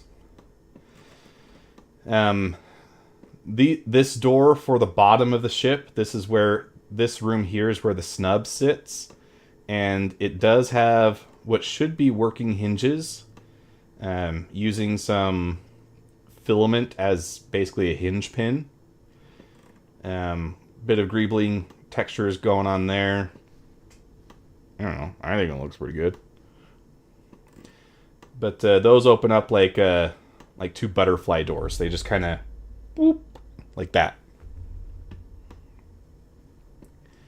And then I constructed a staircase to connect the top floor, the cockpit, and the bottom floor. So you can go down these stairs and then down the second set of stairs, and now you're on the bottom floor. So it's similar to how it works in the Polaris. And it just ended up that I had quite a bit more space in the cockpit than I was anticipating. So I went back and added the stairs. On the previous version, we just had a vertical ladder. And you guys let me know that you did not like that. And I agree, ladders in Star Citizen are not the greatest. But with the space that we've got, I was able to go back and add some stairs. So easy transit throughout the ship. I also added some floor detailing to our cargo grid. I tried to mimic what we see in some of the Star Citizen ships, and these triangles in particular come from the concept art that we see for the Galaxy. And then I tried to mimic some RSI styling with these struts that hold up the catwalk. I'm thinking about adding a similar texture technique to the catwalk, but if I'm going to do that, I'm going to have to make it its own dedicated document, because once I added all those polygons, it really tanked the performance. So right now they're just little inset rectangles, which I think still looks good, and for something that is kind of toy scale, it's not too bad. So maybe we'll just leave it like that. Also got some work done on the turret design. So this turret would be copy and pasted onto the bottom as well. There is a circular cutout here where it will be glued in place. But this base is not part of the main ship body, so it can be moved around. So if you're building this as your own kit, you can basically pick where you want to put this. Let's exit section view. And then these little pins are so that you can attach the weapons onto the side. Again, the radar plate that you see here comes from the RSI Galaxy. And then this orange bit here is also inspired by the Galaxy. And it shows up just on the exterior skin all over the place. So I modeled one real quick, and the idea is that you'd go ahead and print, I don't know, like 10 of these, and then find spots to put them. I did a quick design for a navigation thruster, and again, you design it once, and then you copy the footprint and place it in other places, or put it in other locations. So there's 4 spots for it here on the bottom, 4 spots here on the top. I did some panel work on the top and bottom of the ship, and I think that it's looking pretty good right now. Oh, I also redesigned the engines. I feel pretty good about how these engines look. I like them a lot. On the side, you have this kind of vent aesthetic piece. I think it looks pretty cool. It pops up in some of the other RSI ships. The 2 bottom engines, those have the missiles integrated into them. So I added this additional scoop here.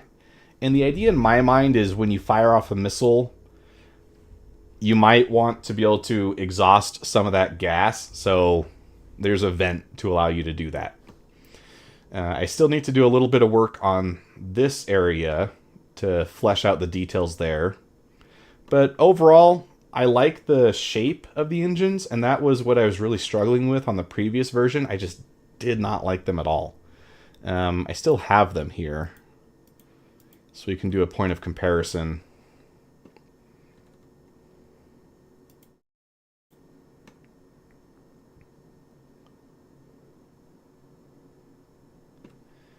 Let's see.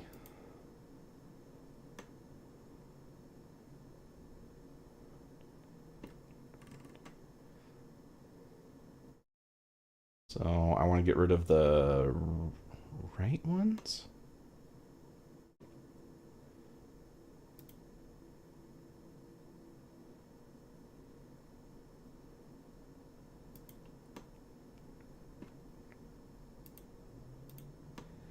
Yeah, okay. So this side represents what the engines looked like in the past. You can see vertical struts. They are staggered diagonally correctly, but keep in mind that the new engines also do that. It's just not shown in this version of the document. And yeah, it was just too simple. It was very generic, very basic geometry, and I really was not happy with how this thruster cone was looking. I mean, this just looked like it hopped out of Tinkercad, and I knew I could do better, so I redesigned them, and I'm pretty happy with how these new ones look. They have this tadpole kind of shape We're going with Tadpole. And that is copied on the Galaxy, the Connie, the Mantis, and the Scorpius. So basically, all the RSI engines have this kind of shape with this kind of added lobe going towards the middle. So now mine do too.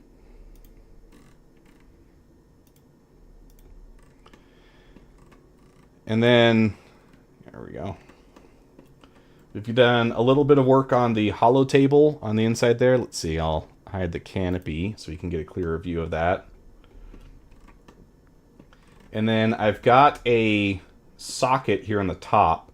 And what I'm thinking is I might add a LED that shines onto the table to give the impression that it does have some function. That's something that I want to do throughout all the ship, actually, is I want to add some LED lighting to various panels and strips that it looks like it could take off and fly. And, you know, people could live in this and have a good time. So LEDs is going to add another layer of complexity, but we're already this far into it. Why not?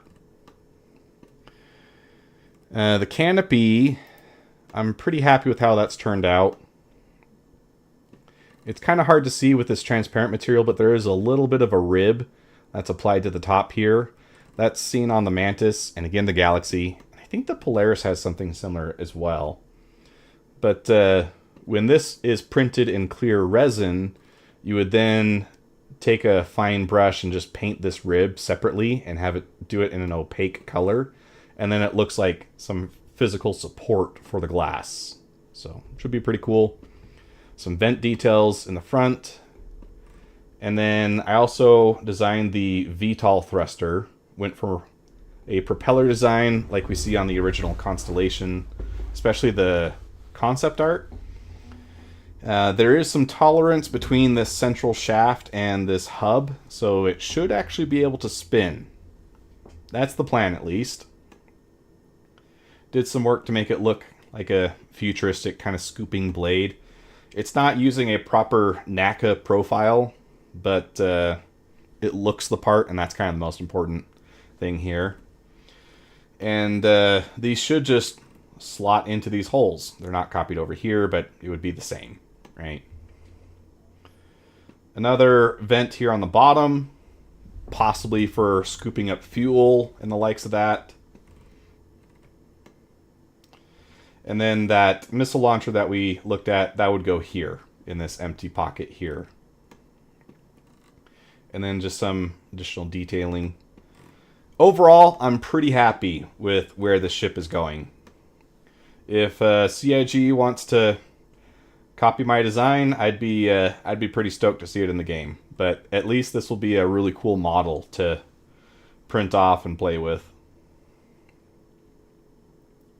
This is done at 1/100th scale.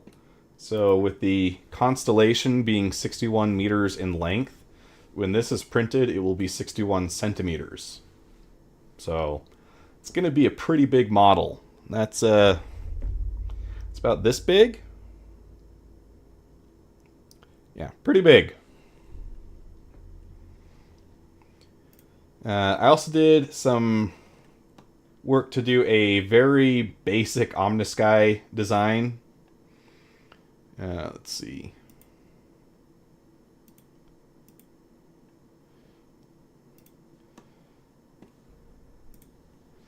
Let's actually do this. Let's make the part transparent.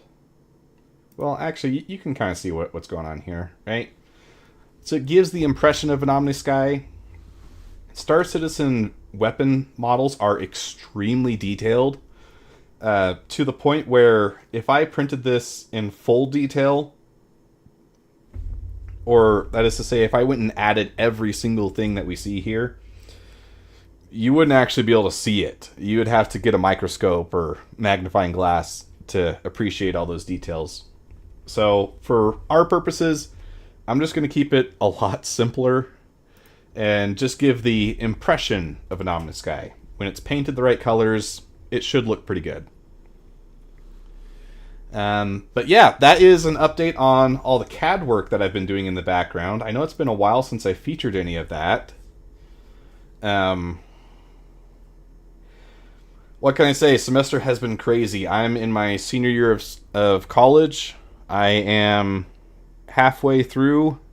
I've got one semester left, and I'm on the job hunt. So if you guys want to hire me,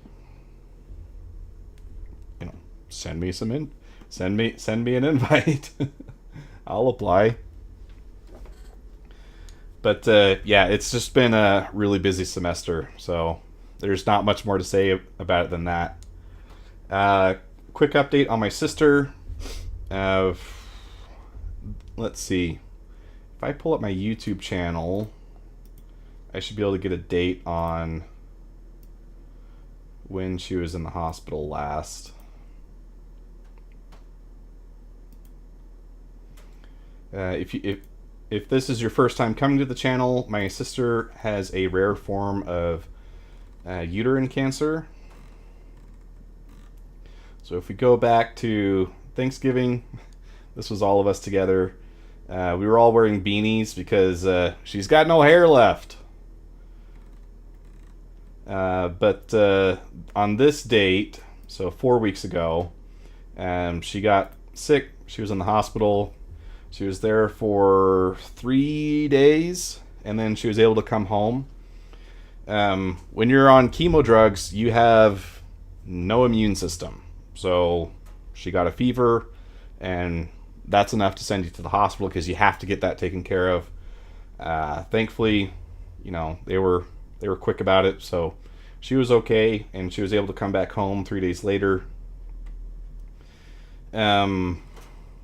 She's doing okay right now, but she's obviously quite a bit upset about the fact that she's going through all this. It's been very hard on her, which that's understandable, right? I'll be seeing her tomorrow when I go over to my parents' house for dinner. But overall, she's doing pretty good. I think we're at, what would this be? Week 8? 8 of 16. So we're at about the halfway mark. So things are looking up a bit. Again, thank you guys to all the support on the channel and to those that have been donating to the GoFundMe. That helps my sister out a lot. I can throw up. I didn't throw up my logo before. What the heck? I'm going to kind of reset my view a little bit. Just close that chat window because it's not actually working correctly. Oh, and I set up a webcam so that you guys can see like when I'm working down here. I don't think it's really helpful right now, but I have it, so there's another view. Yeah, to infinity and beyond. There you go. What am I looking for? This one. Yeah, thanks to our channel members for your support. Your support helps me directly to make content like this, where you get to see infinite OBS screens. This is quality stuff right here. But while we're on that, don't forget to like, share, and subscribe. Do all the YouTube things. I would love for this to be a profitable hobby so that I can get access to more stuff in the future to make more content for you guys. But let's make me a little smaller. Put me over here. All right.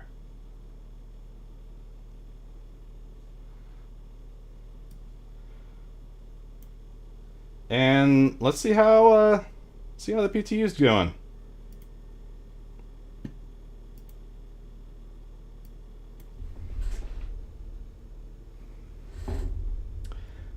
Just kidding. Let's do that first.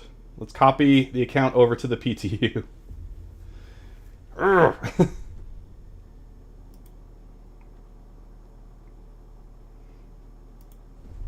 I have to do this part kind of off screen just in case I show off something I'm not supposed to.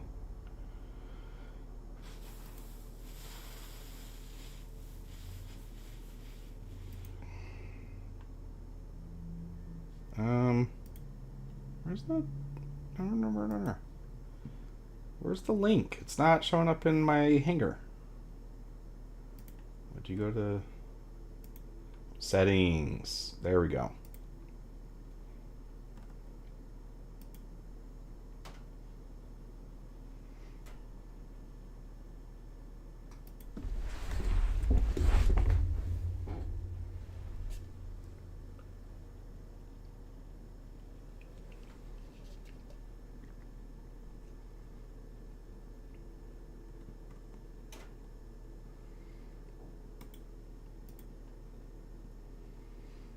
How's the audio, guys?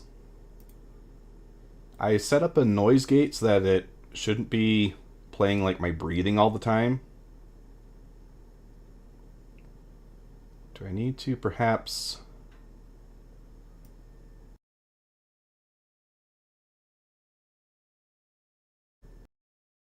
Okay. I think I need to tweak it just a little bit.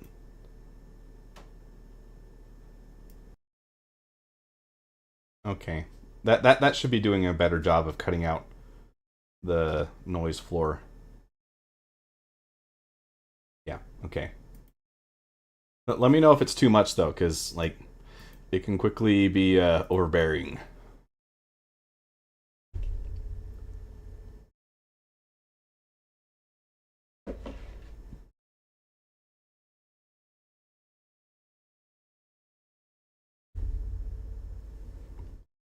And while that's coming up, let's check out what we got for Luminalia today.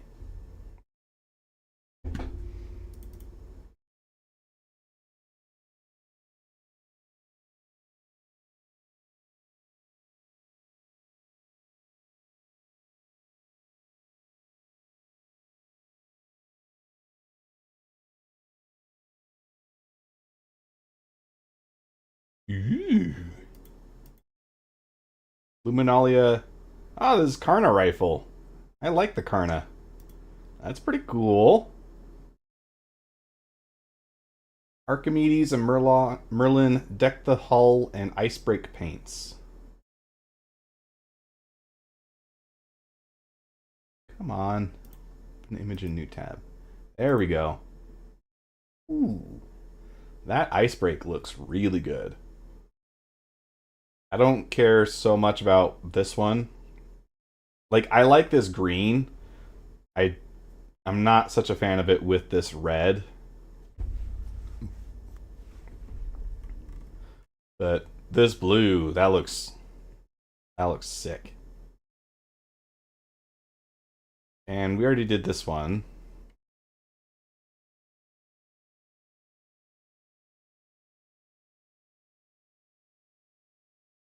Deck the hull, puke green. Yep. Pyro is big and running solo is highly dangerous. Suspect everyone expect to get torped by Polari. I found running smaller, decent range ships to my advantage. Carrick is very helpless versus missile. Yep. Yeah, Will's Luminali is going on. Oh my gosh, I forgot to set it back, didn't I? And I ran the intro again. And I ran the subscribe thing again. Everything's breaking.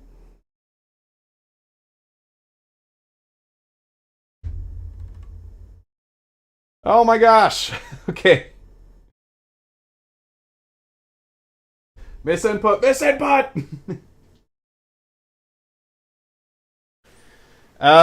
Yeah, let's enable FOIP this time.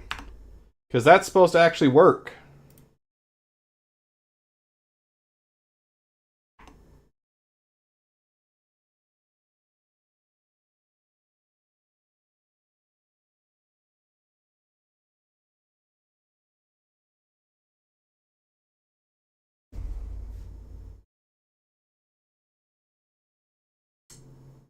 Um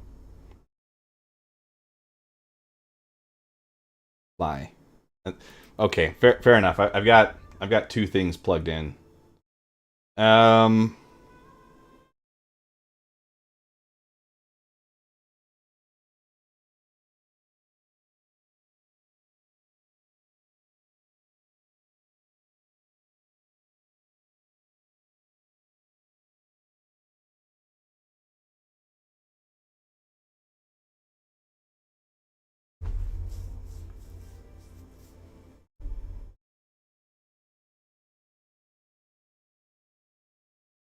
that music sounds really pretty. I like that a lot.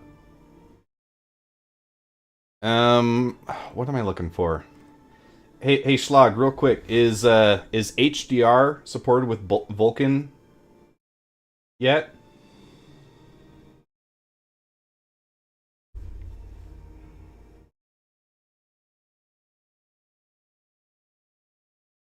That's playing through the wrong audio. Oh, it's because these shut off.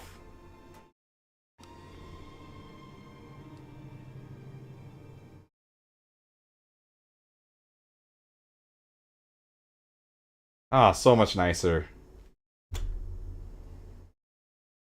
All right, so let's set this to Vulkan then, and then let's turn on HDR. What's been the best? I mean, DLSS is more established, right? So let's just stick with that, and let's go for quality.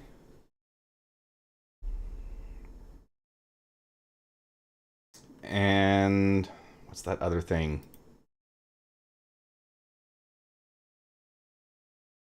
Full screen, borderless. That's what I think I want.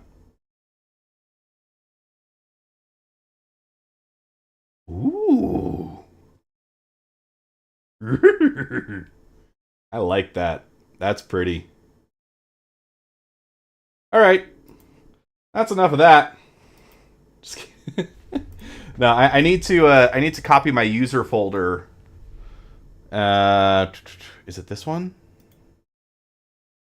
Yes, I need to copy that into my user folder for the PTU.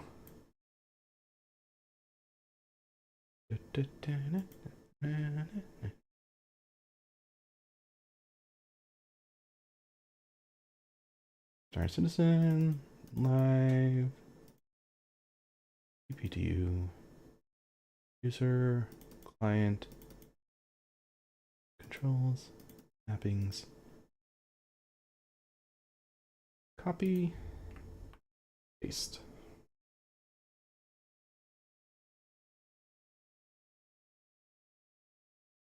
There we go.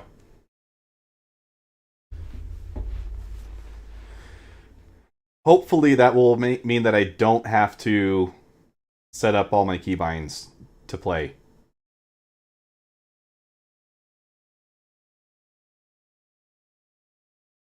That's true, huh? I should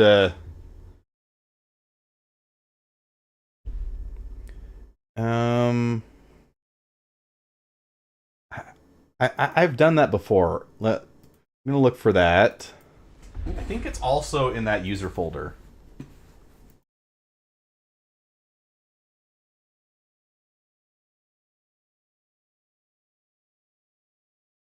Nope.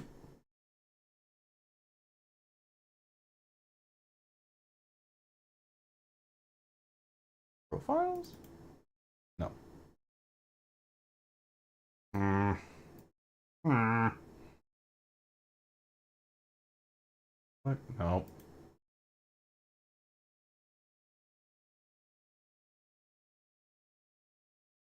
Oh well, it's not super important. Let's just go for something super cursed right now. Hit that randomize button. That just made him older. I feel like I took years off the poor guy's life.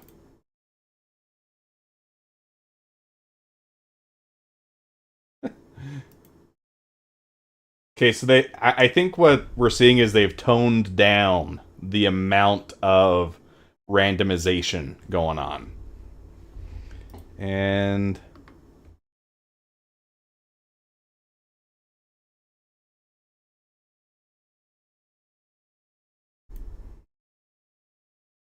like it is randomizing things, but it's not like doing nearly as much.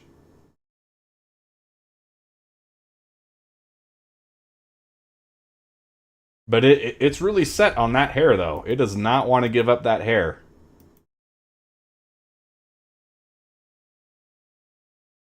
They did they add a bunch of stuff to this one too as far as hair goes? I can't remember if I read that for this or not.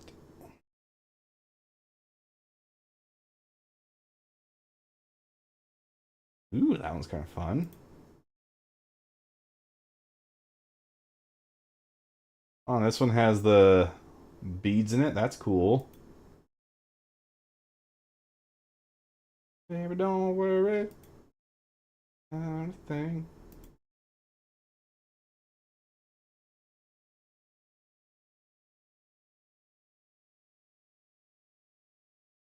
That looks good enough. Let's just do that.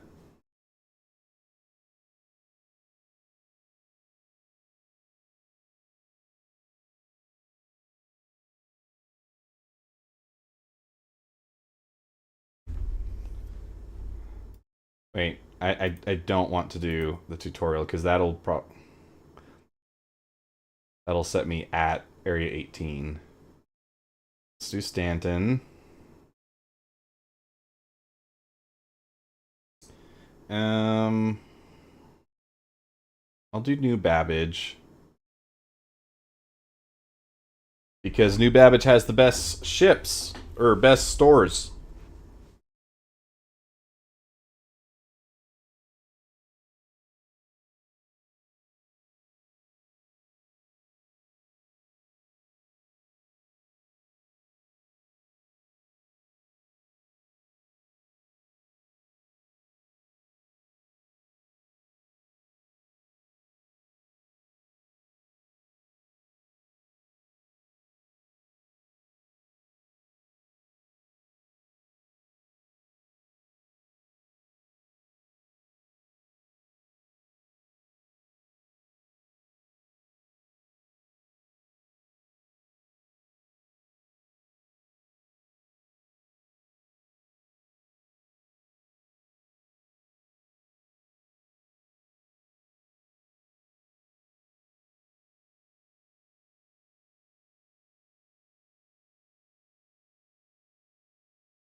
Oh, music just changed.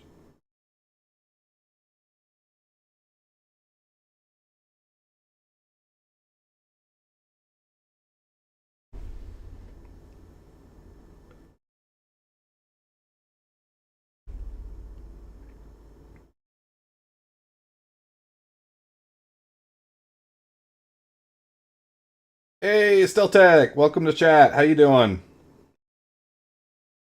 You're just in time for us to play PTU 4.0 or ePTU 4.0.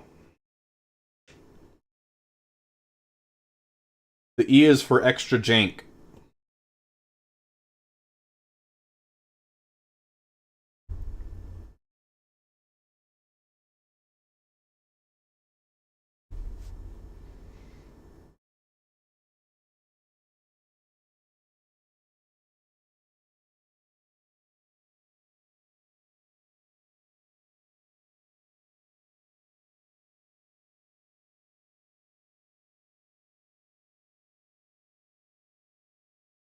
Whoa! I'm in my hangar. The heck?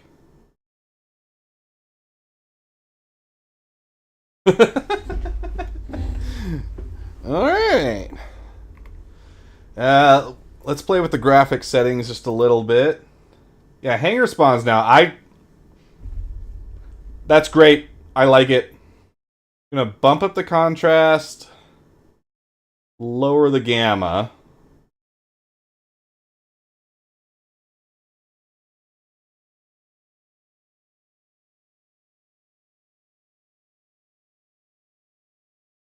And let's turn on head tracking. We got the Toby.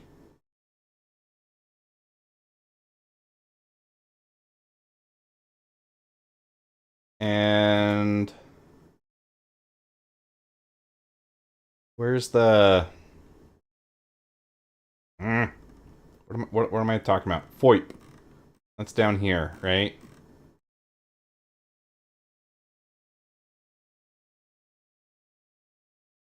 Enable FOIP facial tracking. Calibrate FOIP.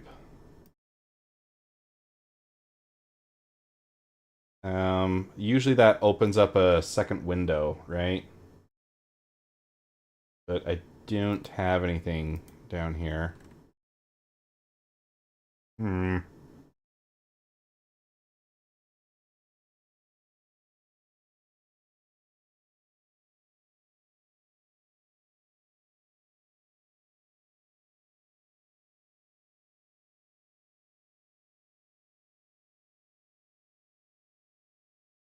Uh, all right. I guess we're gonna go without it.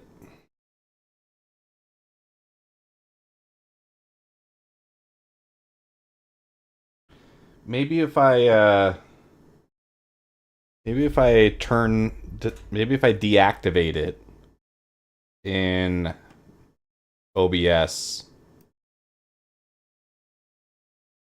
it will let me use it here. No.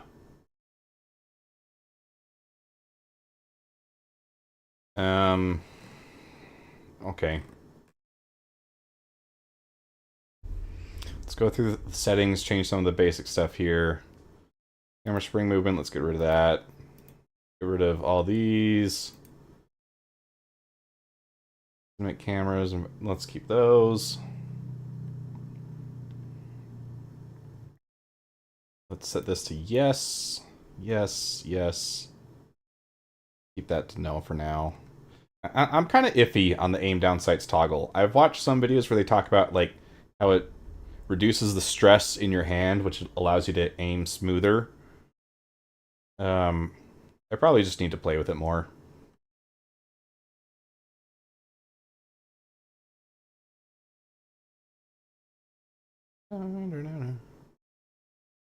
Let's turn that off. Keep that on. That on. Ooh. Default HUD, advanced HUD on in SCM. Okay. Yes, please. Keep that off in nav because got less going on, so I just want to like look around. Ooh, and default lights enabled. Hello. There's some cool settings that they added. I don't remember seeing the stuff before. This is all a positive. Ooh, set this to always on.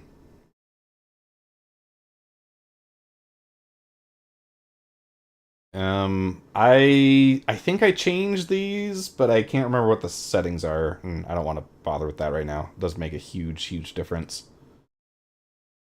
Default weapons magnified UI on. Yes. Yes. I'll think about that one. Default weapons fading pips on. No, turn that off. That's dumb.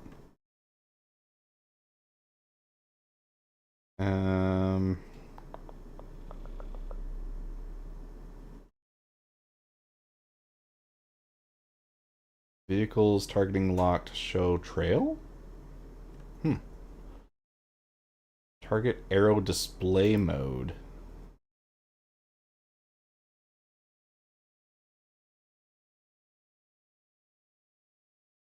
Ooh. Nope. These ones are bad. Turn those off. Yuck. Which, these shouldn't matter because I've got Toby turned on. But I hate this stuff so much that it's like, no. No, can't even risk it. Shut all that off. Bad.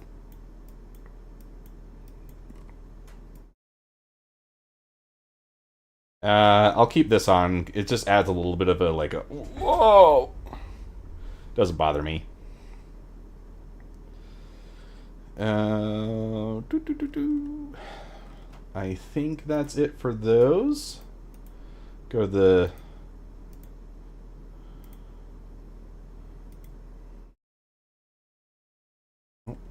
set that to that. Sure. And it probably has my axes screwed up, but we won't know. And oop, that mouse is way too fast. Controls, mouse sensitivity. I think I set it to 10 or 1. Okay, let's set it to like 5.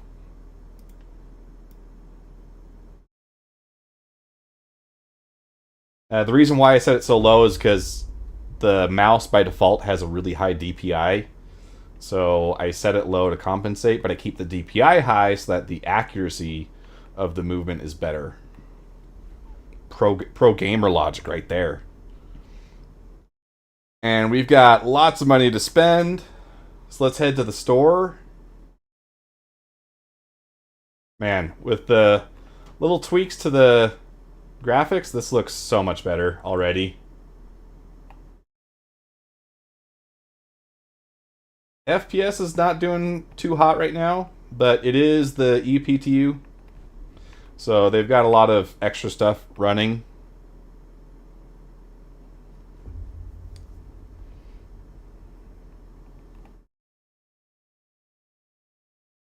Also, most A-grade components are no longer sold in stores.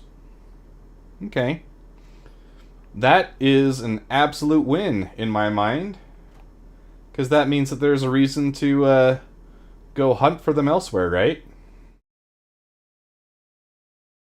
Oof, that was some rough FPS.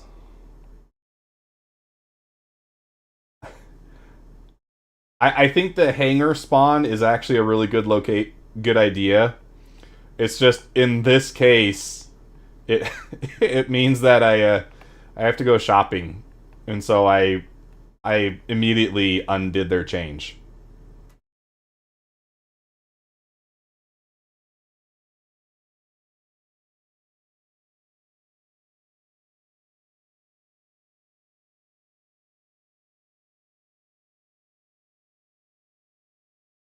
That is getting me so excited, Schlag. I can't wait to see how these NPCs perform.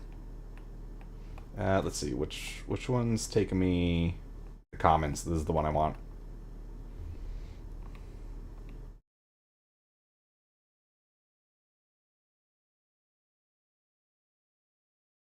Crucelux's golden pyro.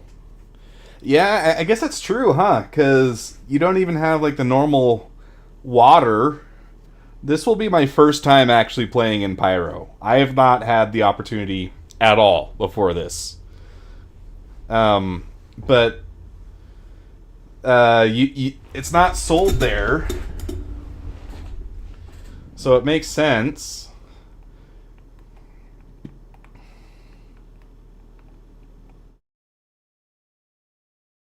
It's running a little crooked in the tube, isn't it?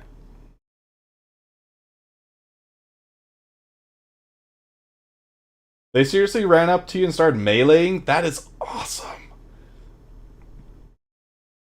Star Citizen has so much potential to be a great game, even if it's just PvE. It's just always been held back by performance and what the NPCs actually end up doing. So if those are working well, I'm really excited. Stuff like raids and whatnot would be so much fun.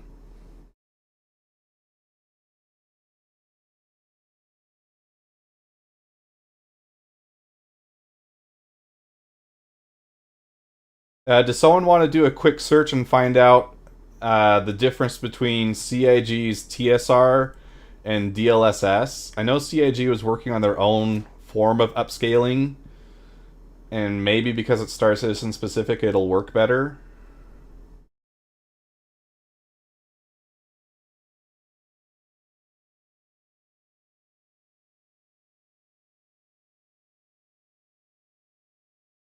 Oh, so the Cruise Lux bug is back in play. That's nice.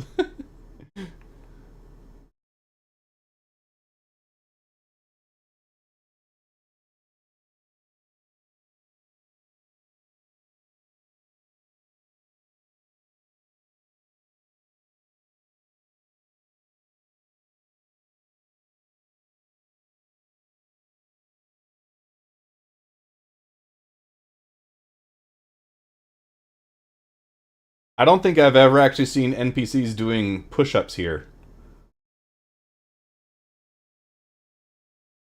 You can do it, dude. I believe in you. Stretch those shoulders, get some circulation going. Which is a good reminder for me to do the same thing.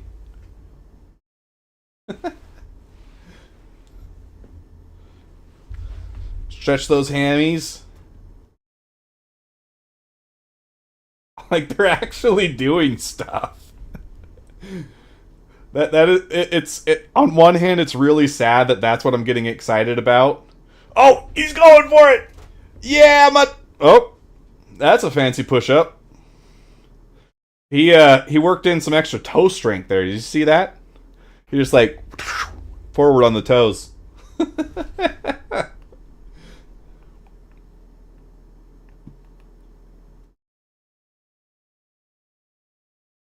These guys are talking to each other.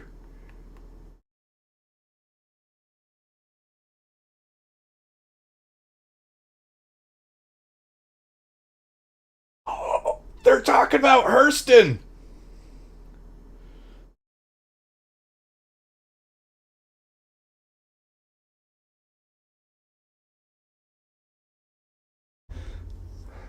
Like this would be such basic flair in other games, but we haven't had that in Star Citizen.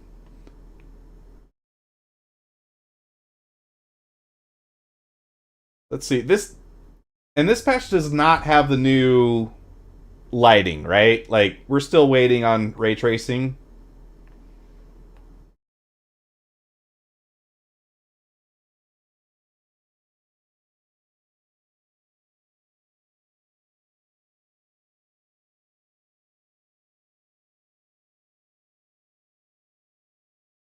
What am I looking for? Um,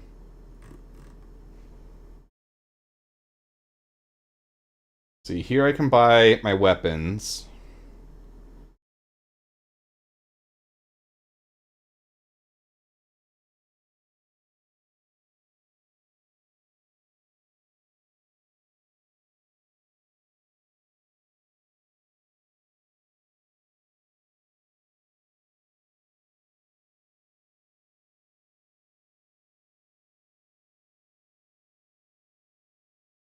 Okay, now I need the attachments. Yes, thank you. You've already welcomed me. You're being very friendly.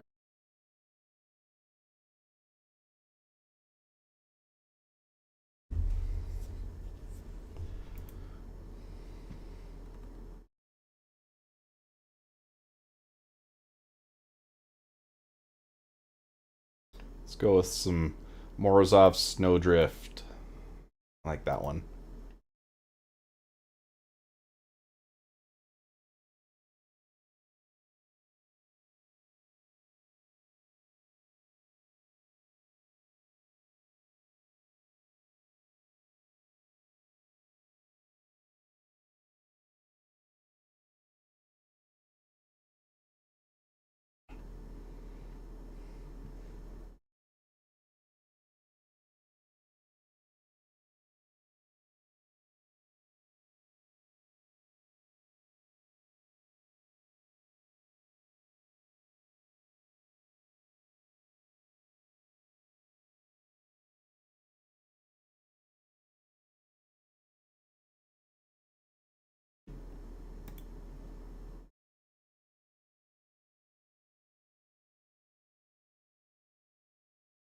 All right, and let's see. Where do I get the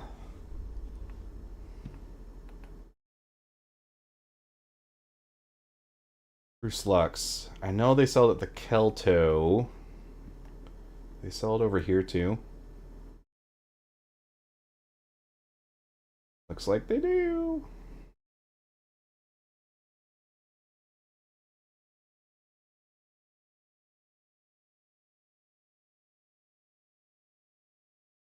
Oh, okay, we need to change that. I do not like that.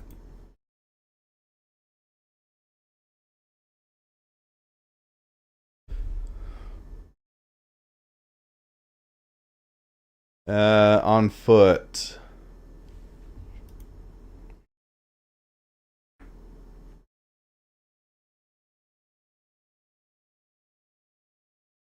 Swap these ones. There we go. That's what I want.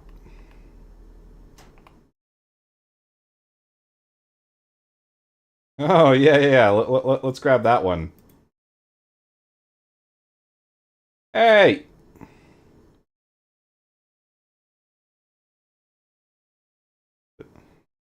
That in the backpack.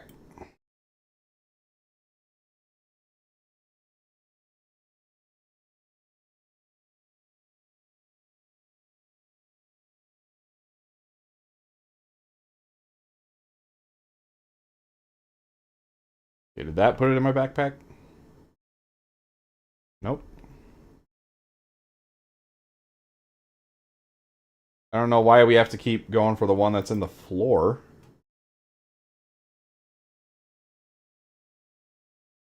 There we go. Alright. Now I'm all kitted out. Let's go die in Pyro.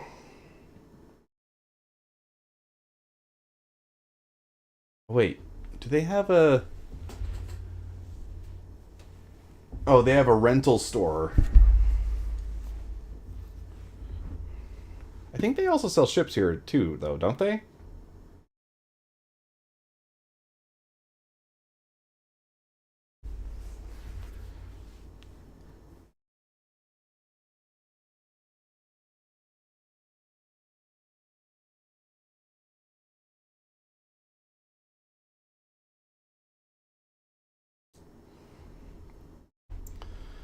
Or maybe not. Well, I can just rent something.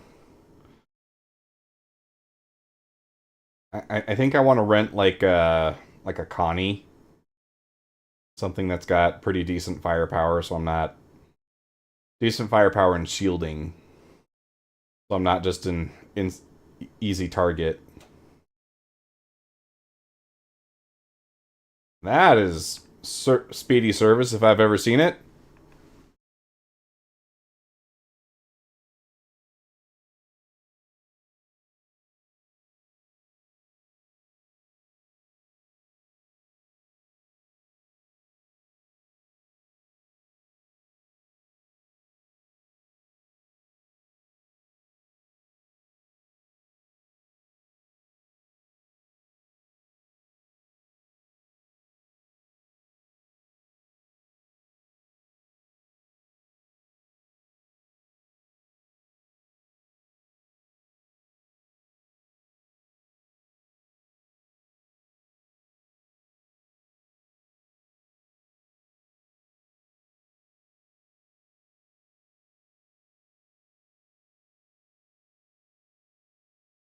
Is that a Intrepid up there?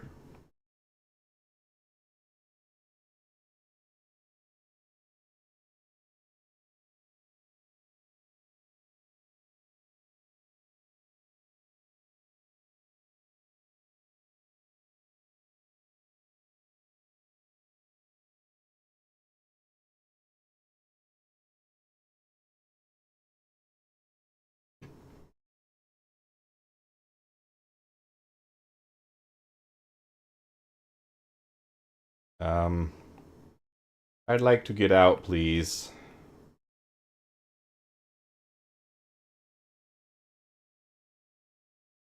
Okay, sure, sure. Yeah.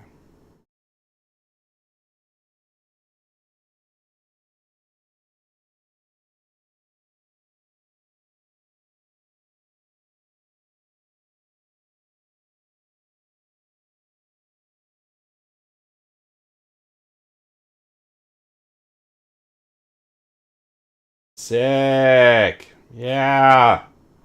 Love being stuck on the train.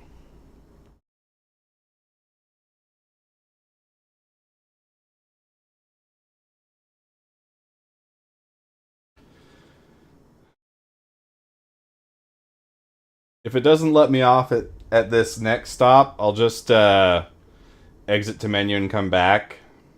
Because apparently that'll put me back in my hangar. With the new way they've got spawning going.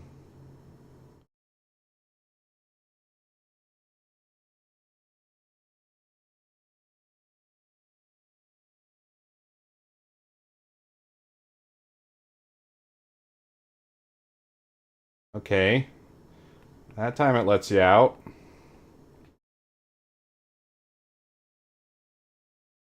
Get on this one for the spaceport.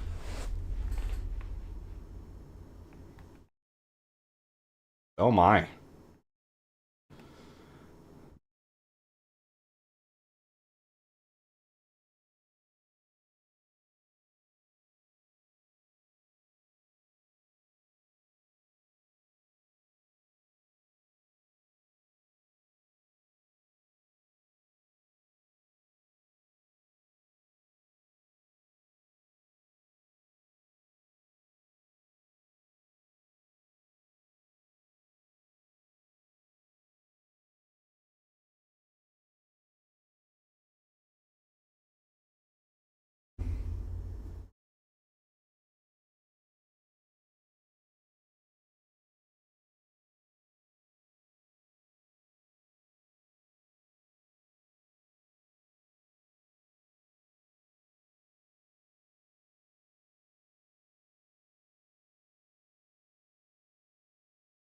Twins sandwiches. Wonder if that's a reference to something like Twin Peaks or or Hooters. Pretty sure they sell sandwiches.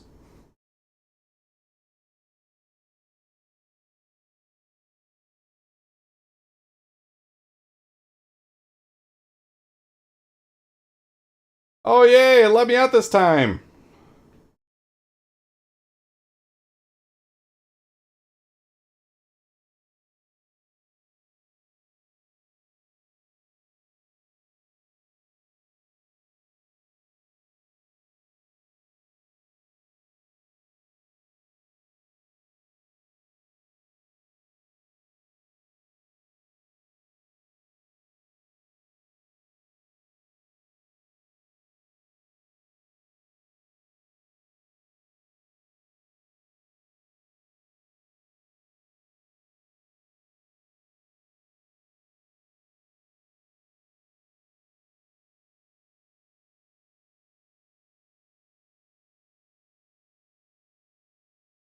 Oh, it was a Zeus that I saw before. There's a carrot just stalled out up there.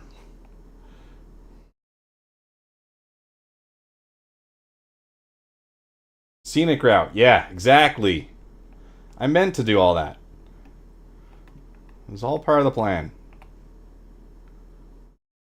All these guys. Hey, hey, hey, er. Yeah.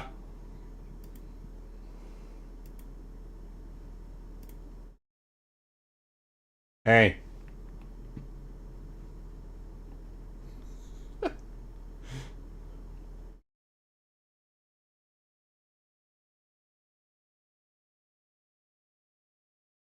Yeah.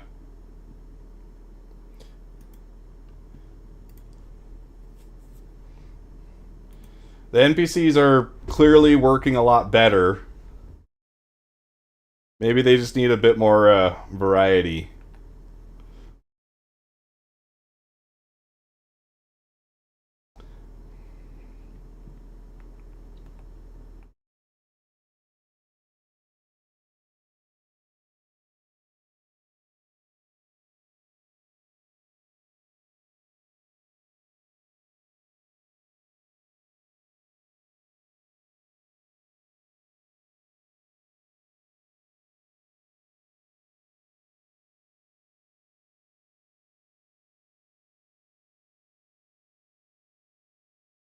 Did you catch the music change there? Whenever I'm looking at an RSI ship, I need to take an opportunity to just kind of take a look at some of the detailing. Try and get some inspiration to my own Connie rework. You know, little things that can help tie it together with the original design.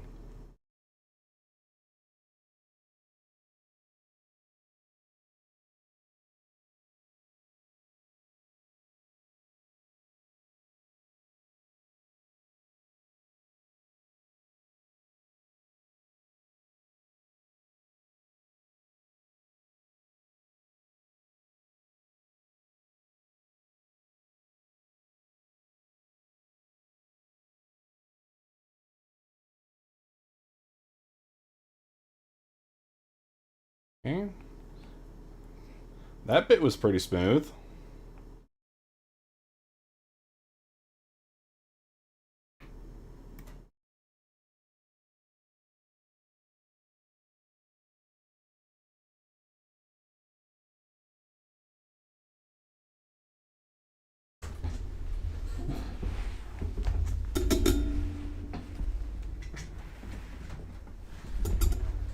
I've got a storage bin underneath my desk right now, acting as a impromptu footrest until I can build the one that I showed on stream a little bit ago.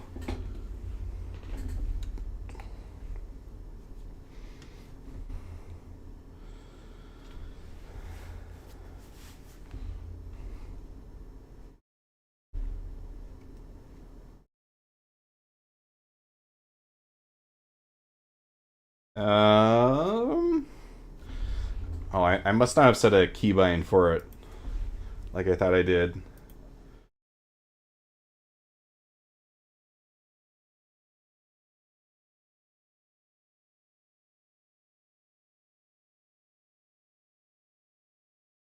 There we go.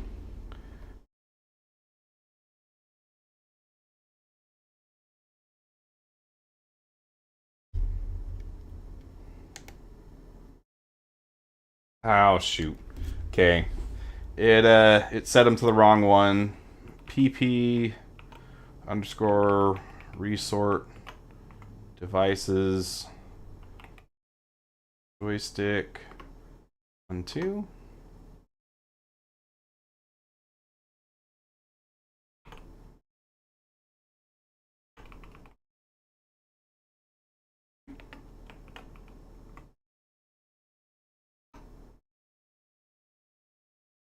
Hmm.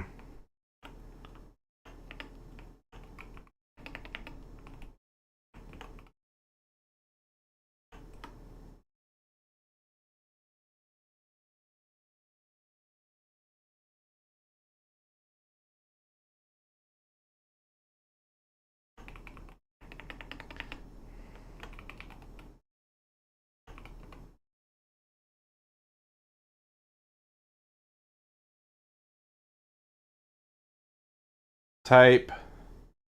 Okay, one space two, I think is what I need to do.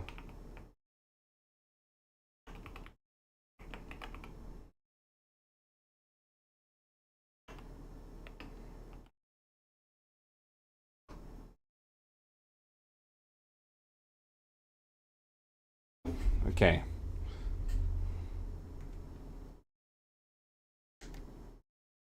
Ah, there we go.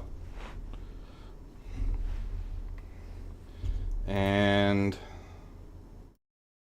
let's increase the field of view a bit. 120.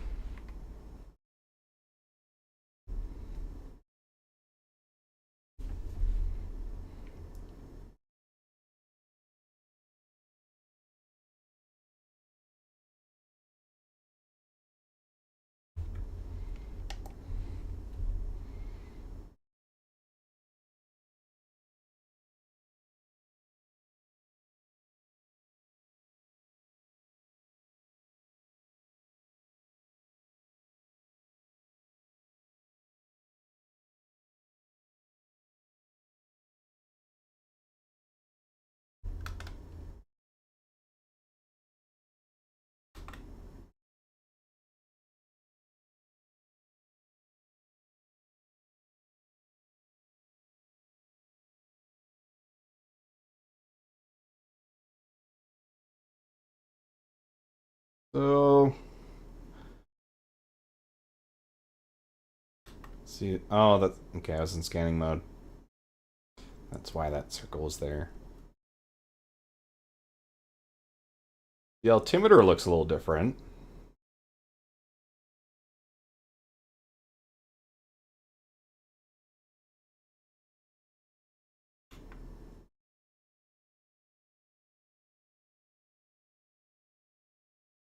The UI to tell you that your quantum drive is disabled is a little different too.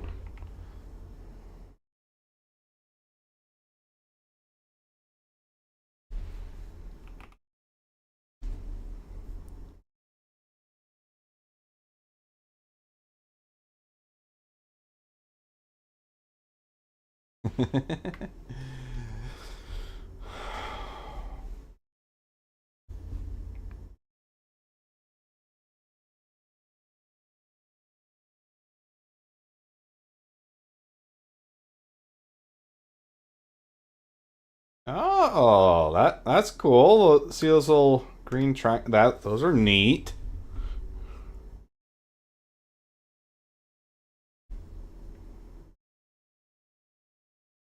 Okay, so there's quite a few new visual indicators to kind of tell you what's going on.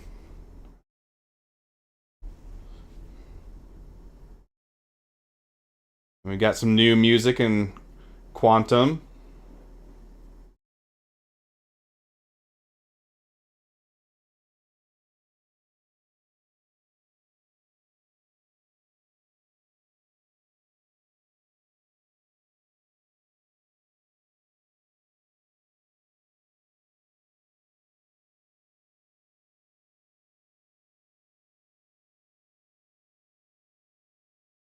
So for jumping, if someone already opened it, you just need to get close with the QT drive powered and let it align. If you have to open the jump point, you wait till it says activate and then left click.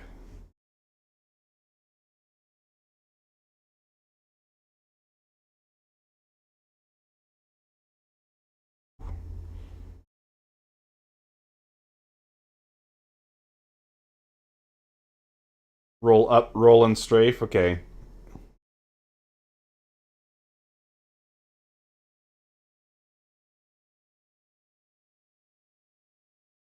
So I've heard that the smaller your ship is, the kind of the more difficult it tends to be to stay in the tunnel.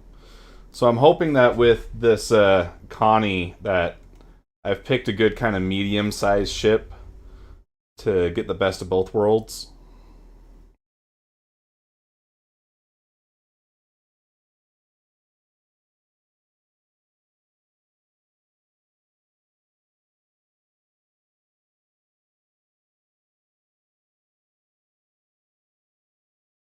I feel like something looks different. Something about the visuals look a little different. I can't put my finger on what it might be though.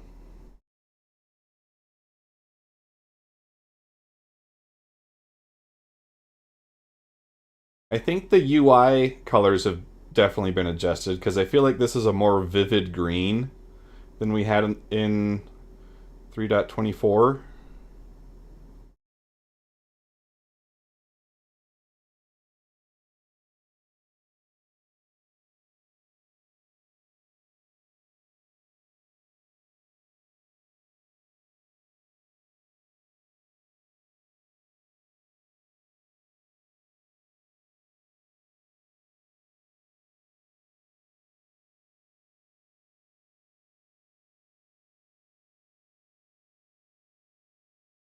We were just looking at the Connie redesign earlier in the stream, and if you'll notice with my design, all these obnoxious bars are no longer there.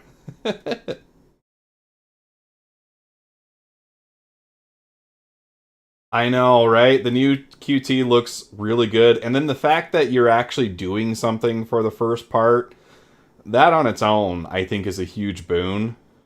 Like right now, I'm just sitting here waiting, just waiting.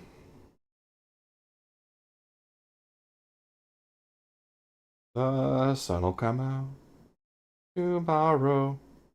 Bet your bottom dollar that tomorrow. Just waiting.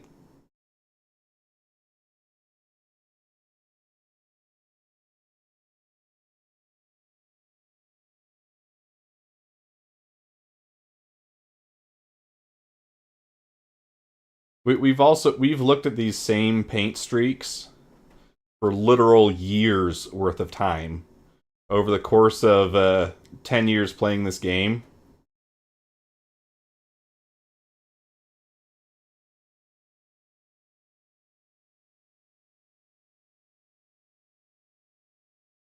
Yeah, like I was thinking, oh, I might go refill my water, but that's actually a risk in quantum because what if I get ripped out of quantum and then I get attacked? So it ends up being just kind of like a lot of hurry up and wait with quantum right now because there's nothing to do, but you can't really leave it because something might happen. I think one thing that they could do that would go a really long way is and maybe this is just something that someone could like work out as like a an applet, but if there was like an overlay so you could like watch YouTube on one of your MFDs. Or even just make it so that you can like throw up the latest video from CIG.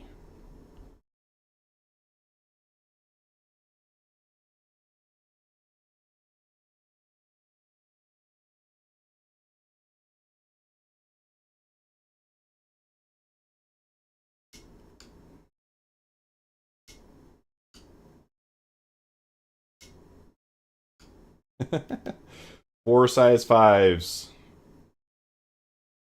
That's the QT point over there, isn't it? Oh man, it is so pretty.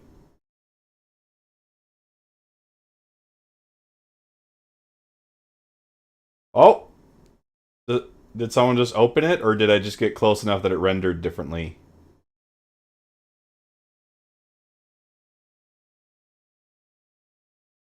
I think it just did something.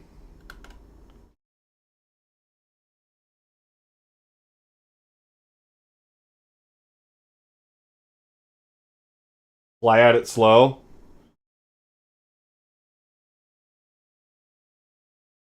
Well, I'm still like 51 kilometers out.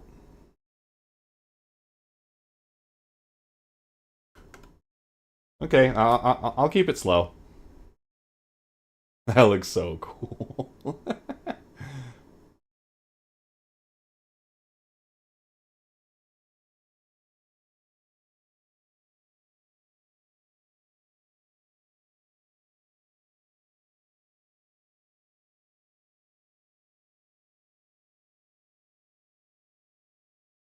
See, I need to get kind of down into this lane, right?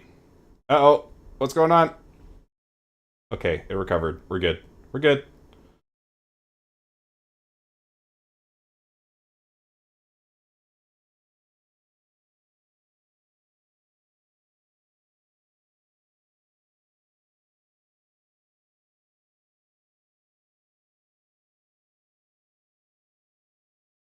Look at those trails all leading to the jump point. Like the nebula is getting sucked in.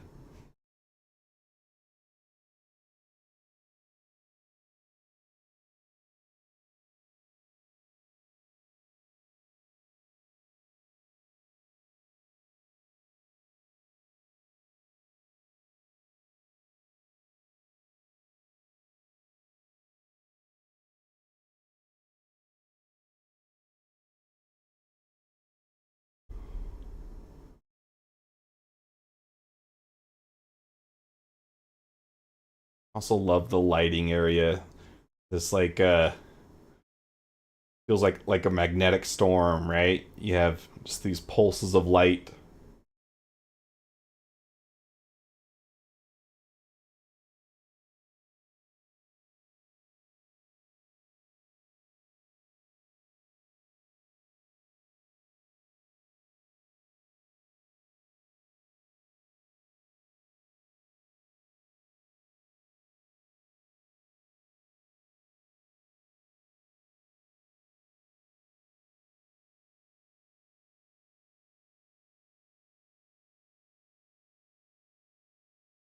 Okay, my headphones cut out for a minute.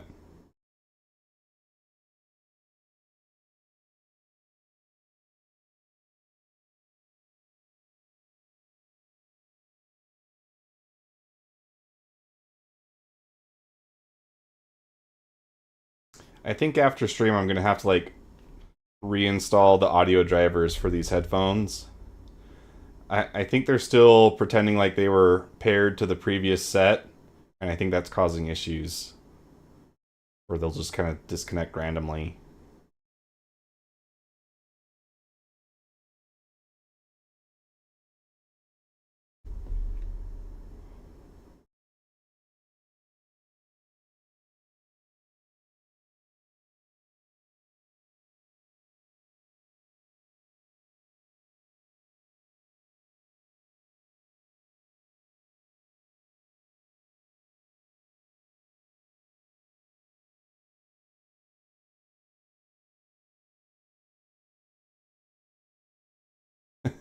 There's like some thundering sounds. This is so cool.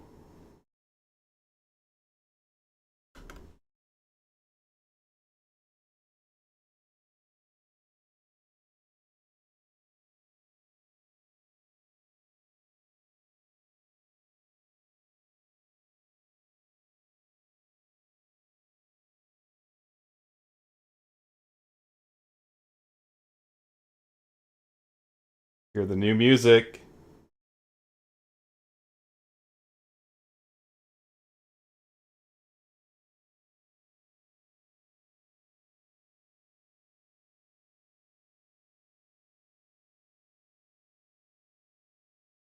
Intro requirements met. Oh!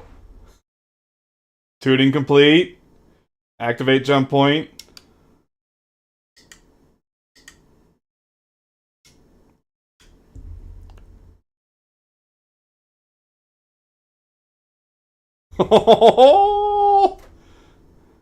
Jump point opening.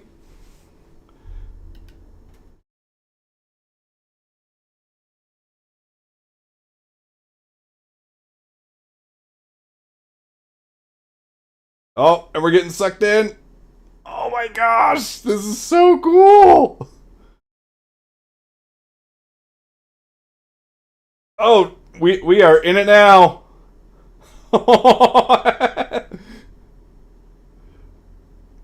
Oh.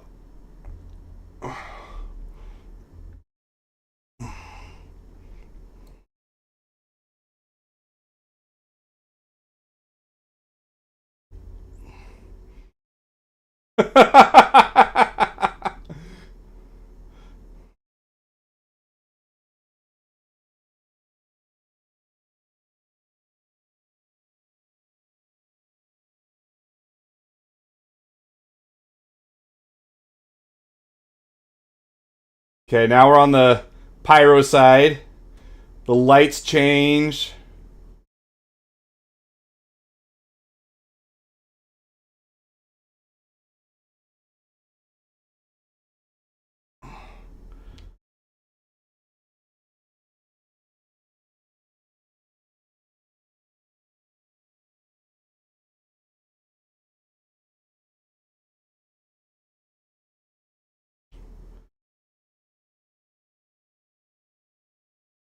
Oh,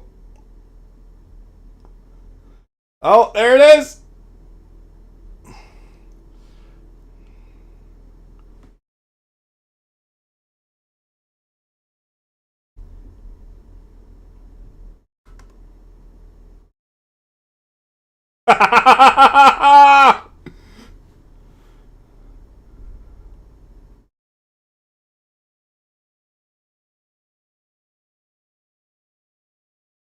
Oh my gosh, we are in pyro.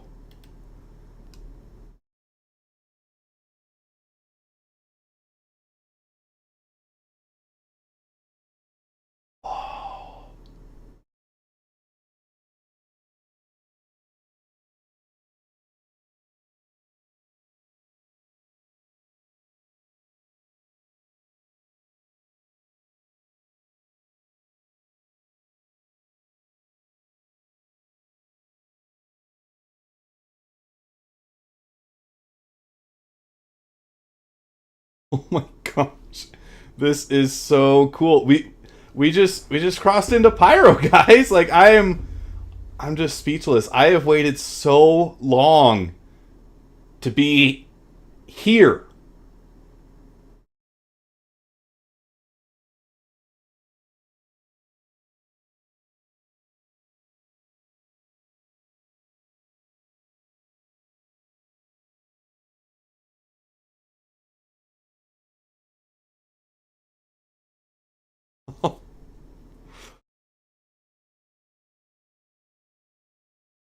We just went through the wormhole. We oh, man. I mean, I grew up watching Star Wars and just like endless space documentaries. This is the kind of exploration you always dream about as a kid. We just crossed into another planetary system, another solar system. This is like when you do quantum travel for the first time, the very first time. But it's just like so much better, so much more, so much of a more of a rich experience.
Okay, getting some really rough lag spikes right now.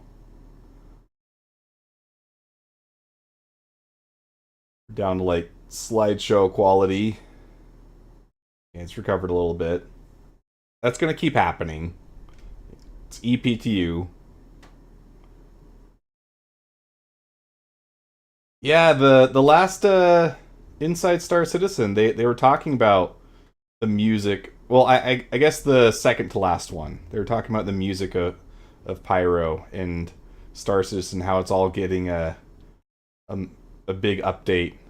It's really nice so far. I've been loving the music. I've never played with the music on. It plays so rarely, and then it just doesn't add that much to the game, or at least it didn't. I think I'm gonna keep it on now.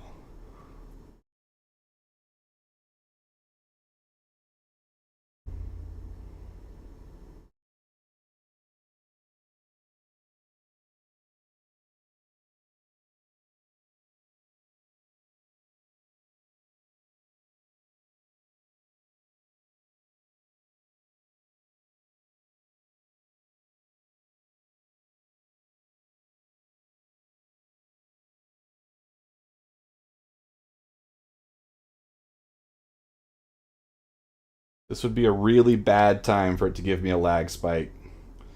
So fingers crossed we're okay.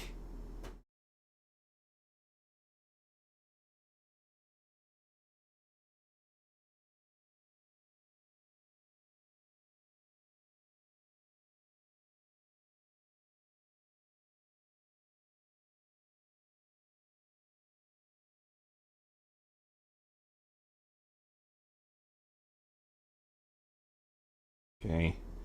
A little bit of a panic there. Didn't render at first.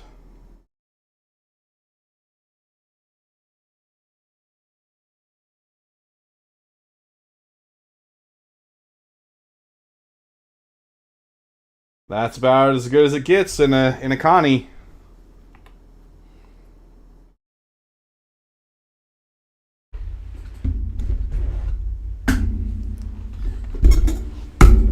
Yeah, welcome to server meshing, guys.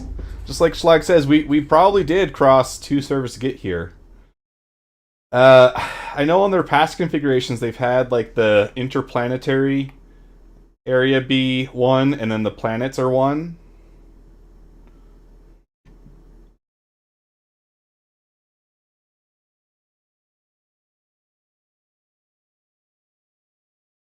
Oh, gotta love that sound. That's still here. I need to break bad habits. I need to set my elevator up.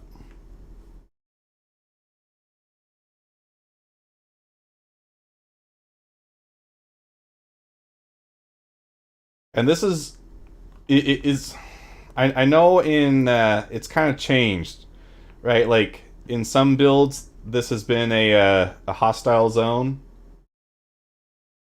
Okay, entering armistice zone, combat prohibited. So I'm probably safe here, right? Yeah, I can't take out my gun.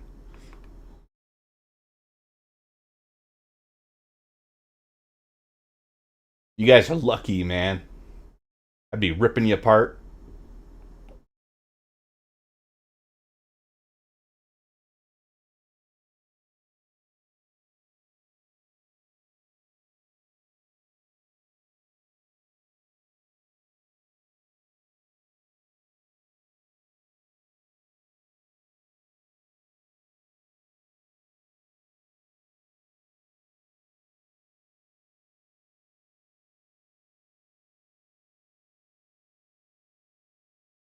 Oh, you can see the jump tunnel through the lobby?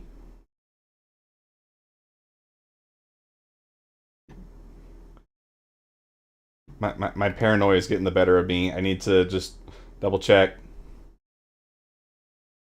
Okay, alright. We're good. It did set.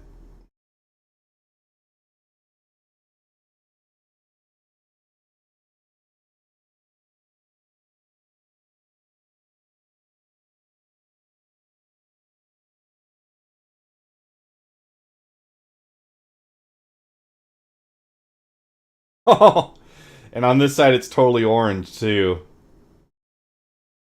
Oh man, that is so cool!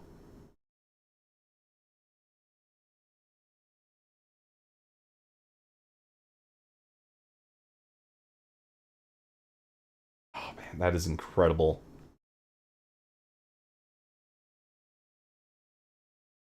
Alright, chat. Where do we go?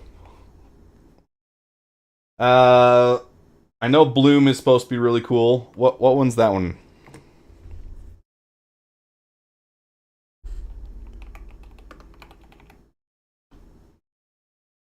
Pyro 3?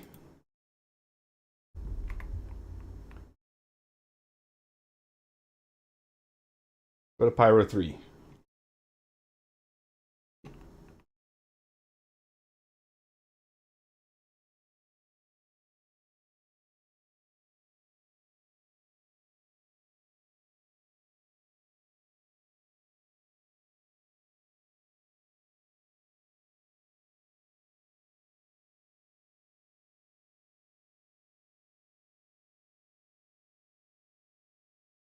And Pyro 4 has. That's the one with the new dynamic clouds, right?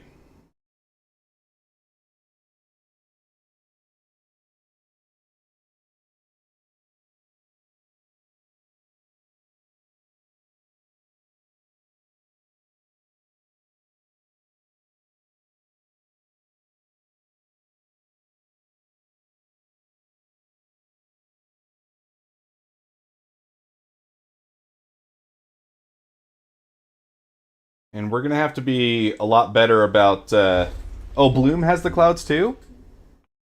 I'm gonna have to be a lot better about setting my course as much as possible from the hangar. Because I don't want to get caught with my pants down.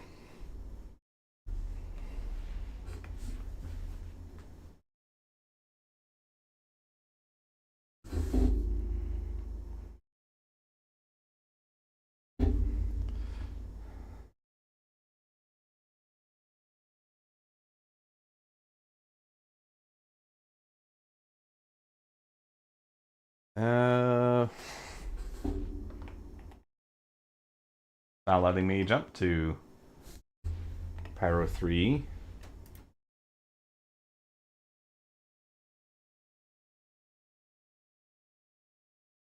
Oh, it's listed as Bloom.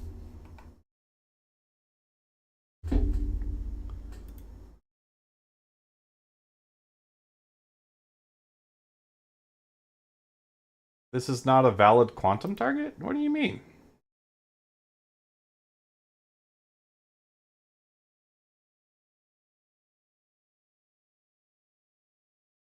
Let's see. Let's go to Windfall.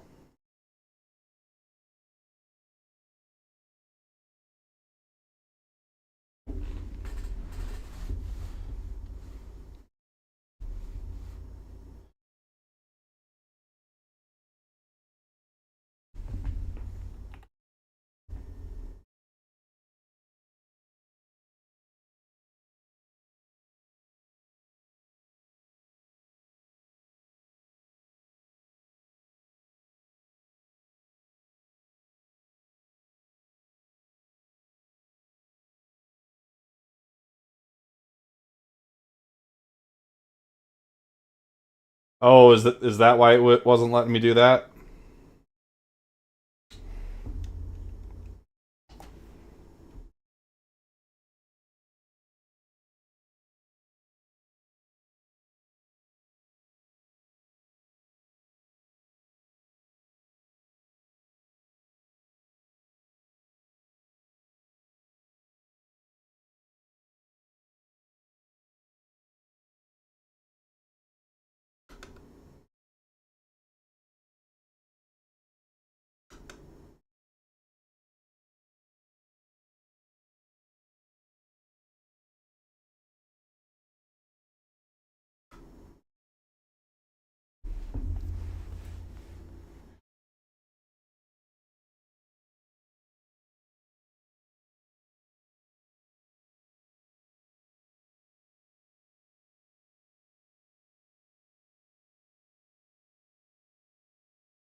The music does add quite a bit to the quantum travel.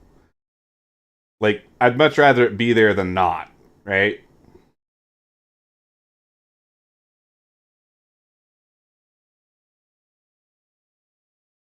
Man, I think Bloom was one of the closer targets, and it's still 60 gigameters away.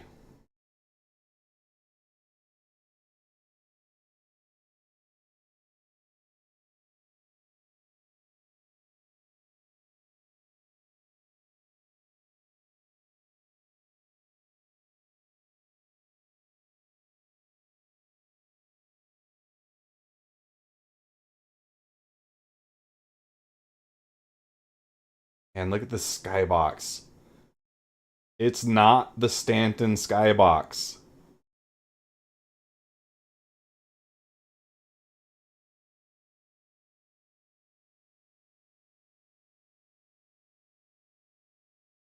I've played with the same skybox for over 10 years.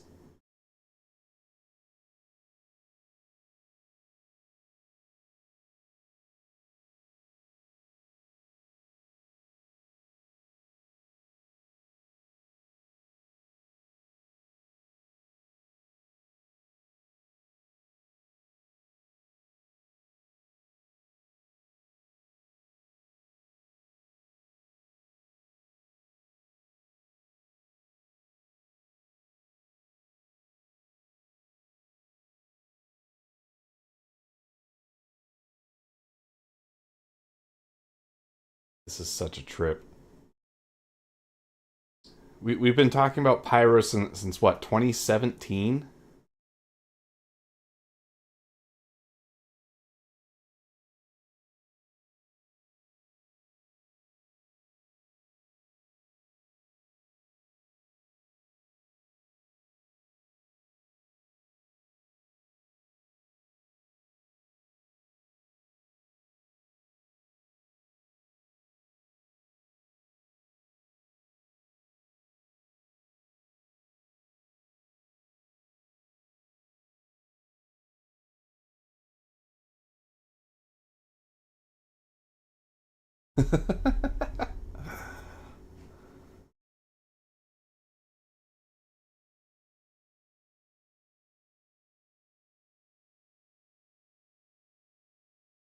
I mean, performance isn't great. It's pretty bad right at the moment. It would probably be better if this wasn't running the extra debug code. I don't know how much though, because like, and when I watch other streamers, they always say that, and then like I'll do the PTU and then the PU, and it doesn't feel like there's a huge difference.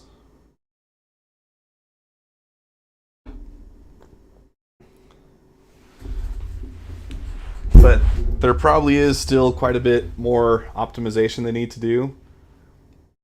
Oh, I hear that the music picked up again. We're coming to the end of the tunnel.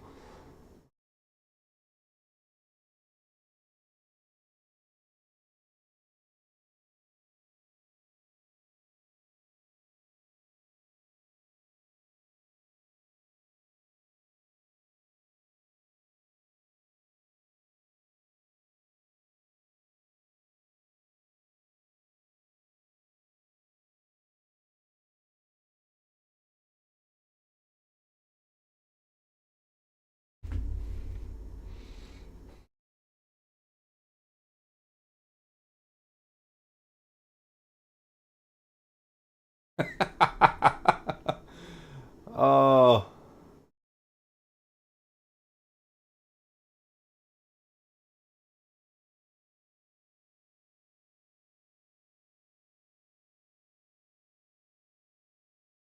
look at this, guys.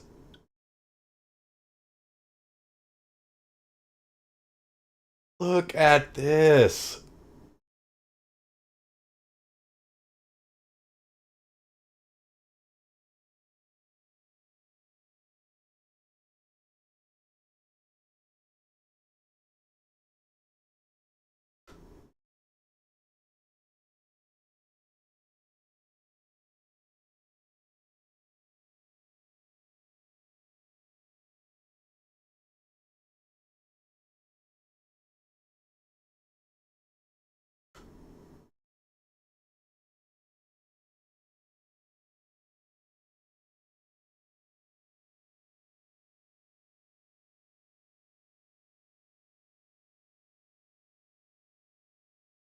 Oh man.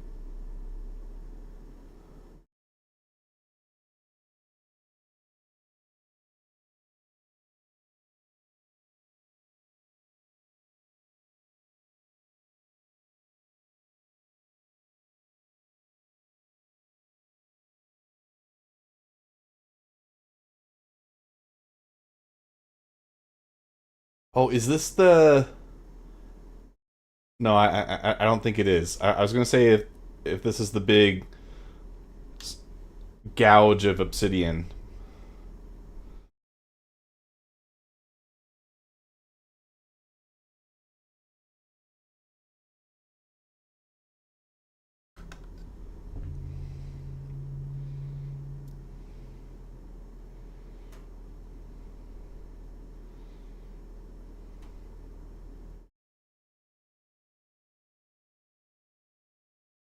I think I want to land along this line.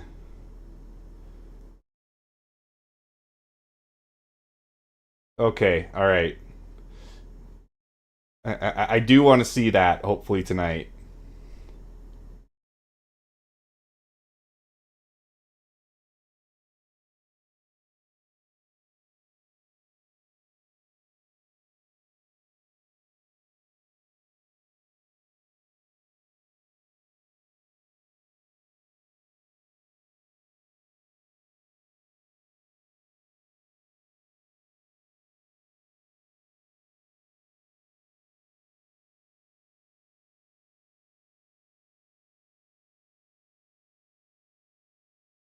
So cool.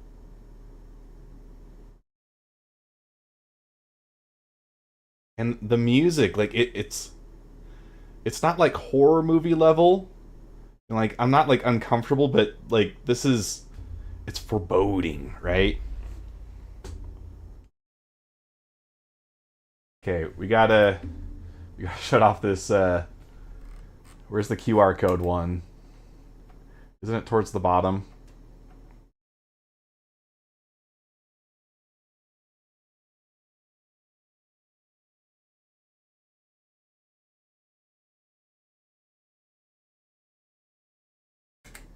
Graphics? Yeah, graphics. Weird place to put it.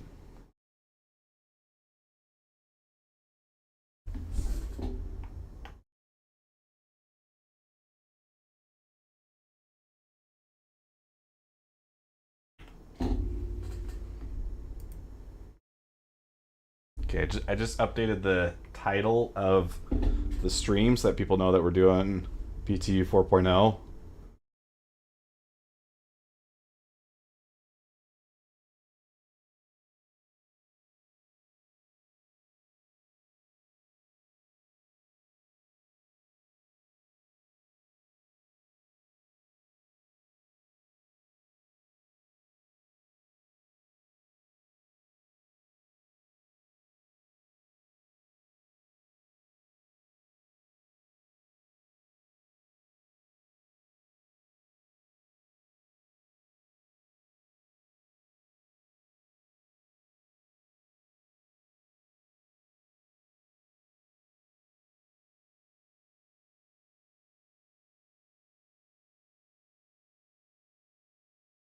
Okay, I wanna land on this island.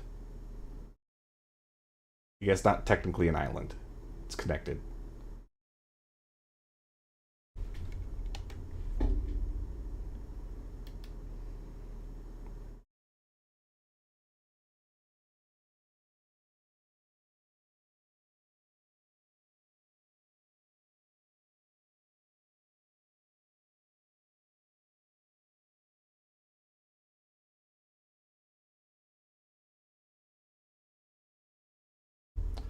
Oh, it's a little flatter up here.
I mean, I can just stare at the clouds.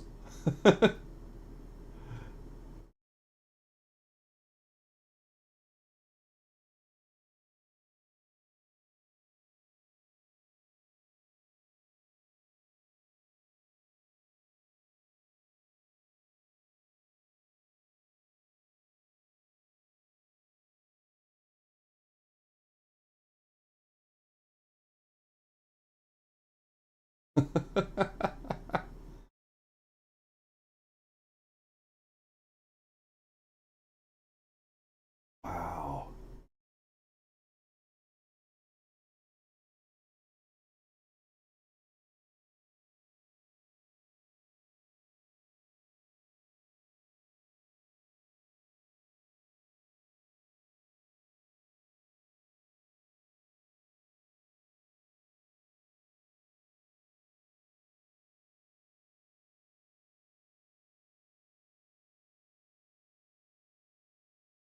Okay, let's go see this windfall area that we jumped to.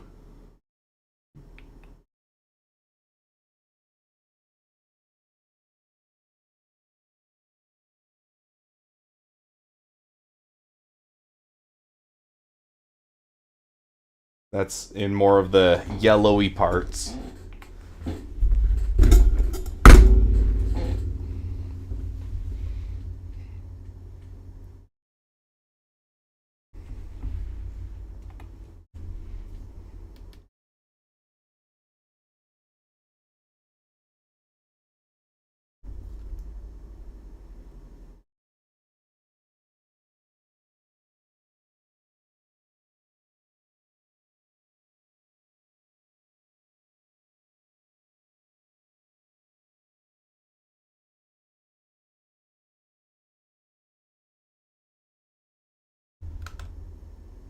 Let's see, where is this place?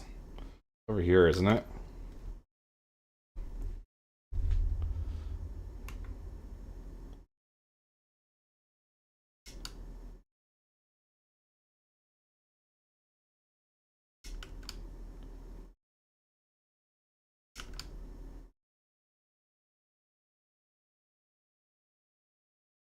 I want to scan it because it might be something new.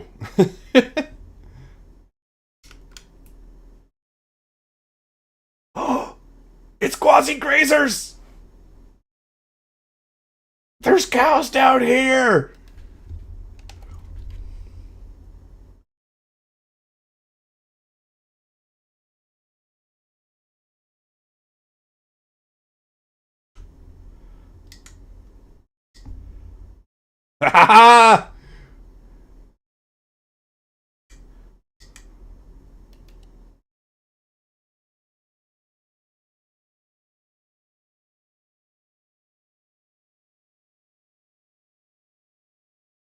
We found the space cows.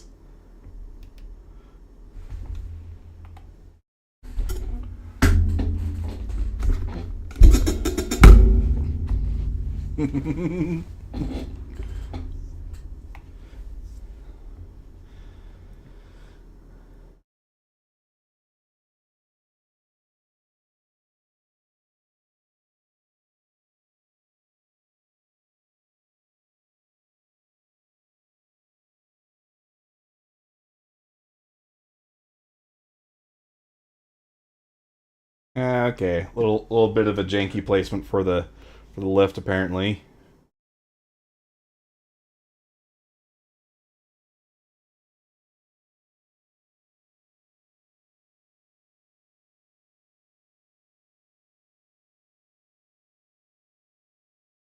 And they're actually moving around. They're doing stuff.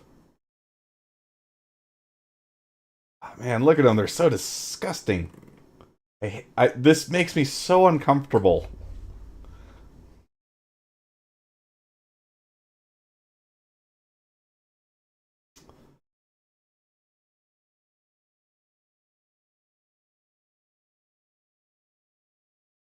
Oh boy, they can take a punch.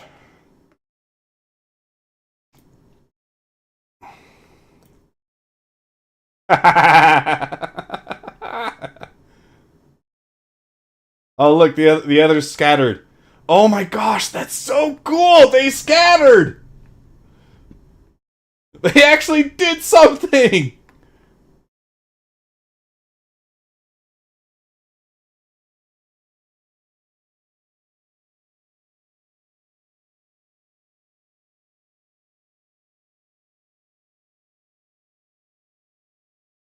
Do you need a tractor beam for him?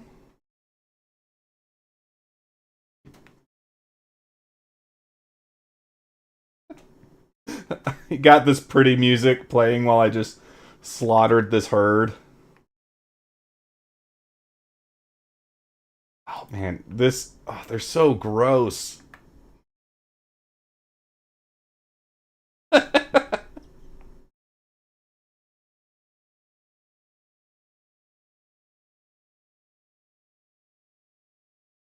Yeah, it's not letting me grab them, so I'm assuming it might be something like that.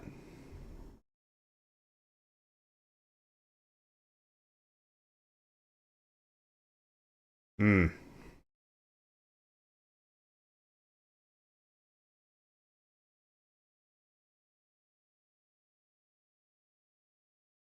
I know those cows are thinking, "Huh, serves you right for killing us." But I'm a pro gamer. I'm not gonna get stuck outside my ship.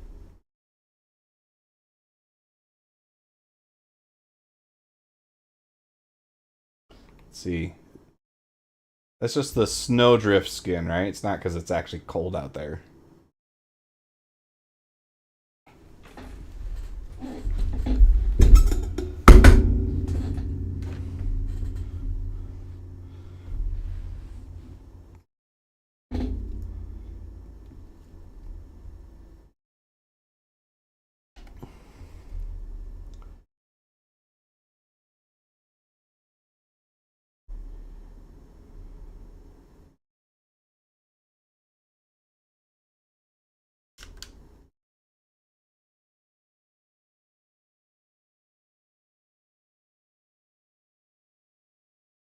Okay, so it's around about over here, right?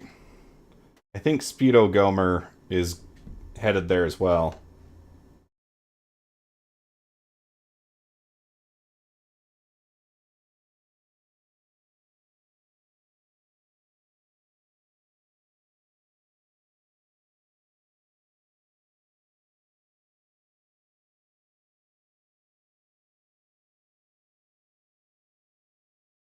Yeah, I see some lights. There's a light in the distance.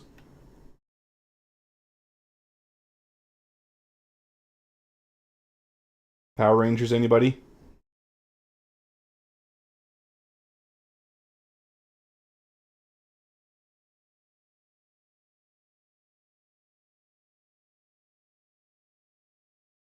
Might be angry lights. I'm gonna stay low. There's this anti-air turret.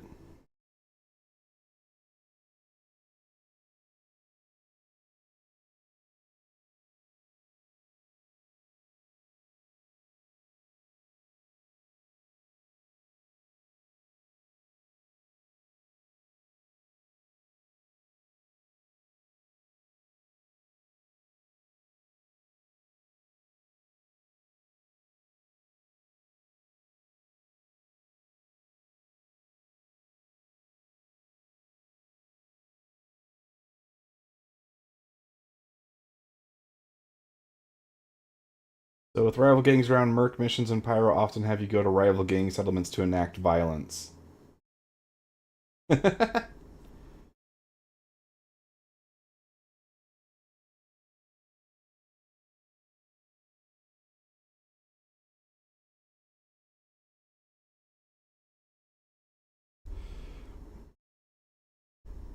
Okay, that's what I was waiting for.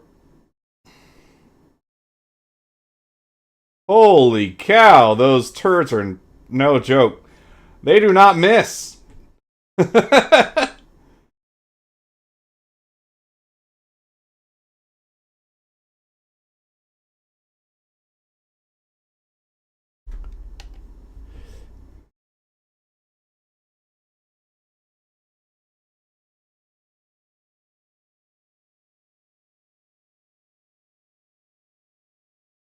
Are these like sulfur deposits?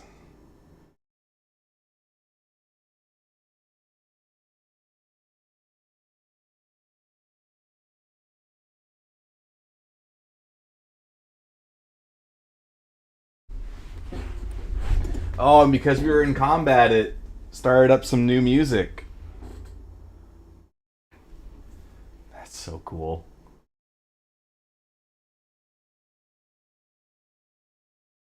Yeah, so you just have this yellow band across the middle, and then this emerald and gray area, and the polar caps. Okay, where's a deer? 91 gigameters away. Let's see. Scroll up through chat. Where do we want to go?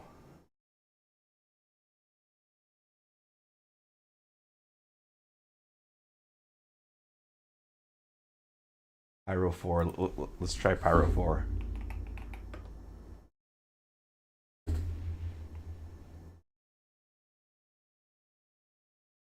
Wait. Let's see. What's closest to me now? Maybe we'll start with that. Terminus.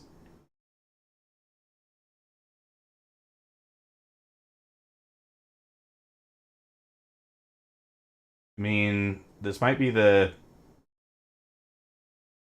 when I'm closest to Terminus, so this might be the time to go there. Let's check it out.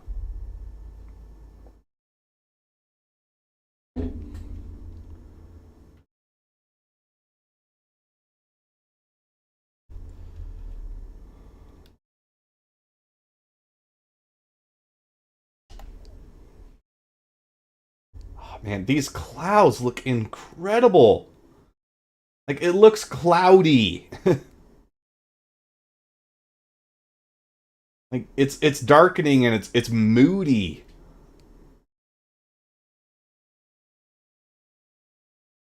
And then there's white fluffy clouds. And it's happy. And it's pretty. This is so cool. Oh man. It's dangerous because they could get so much money out of me from this. I have to stay strong.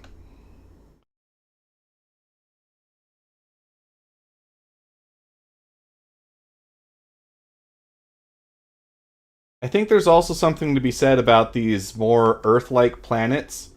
I think it's easier for me to conceptualize what's going on, right? Because it's a blue sky. We're heading from the blue sky into this black night, which is what I would expect from, living on Earth, right?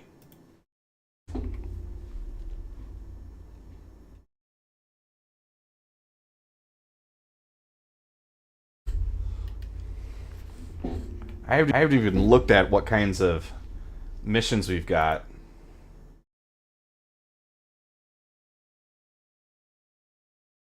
These are definitely all traps.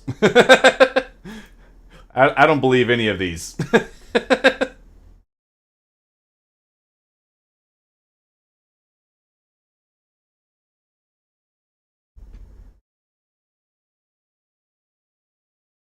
Oh, is Foxy Loxy on my server?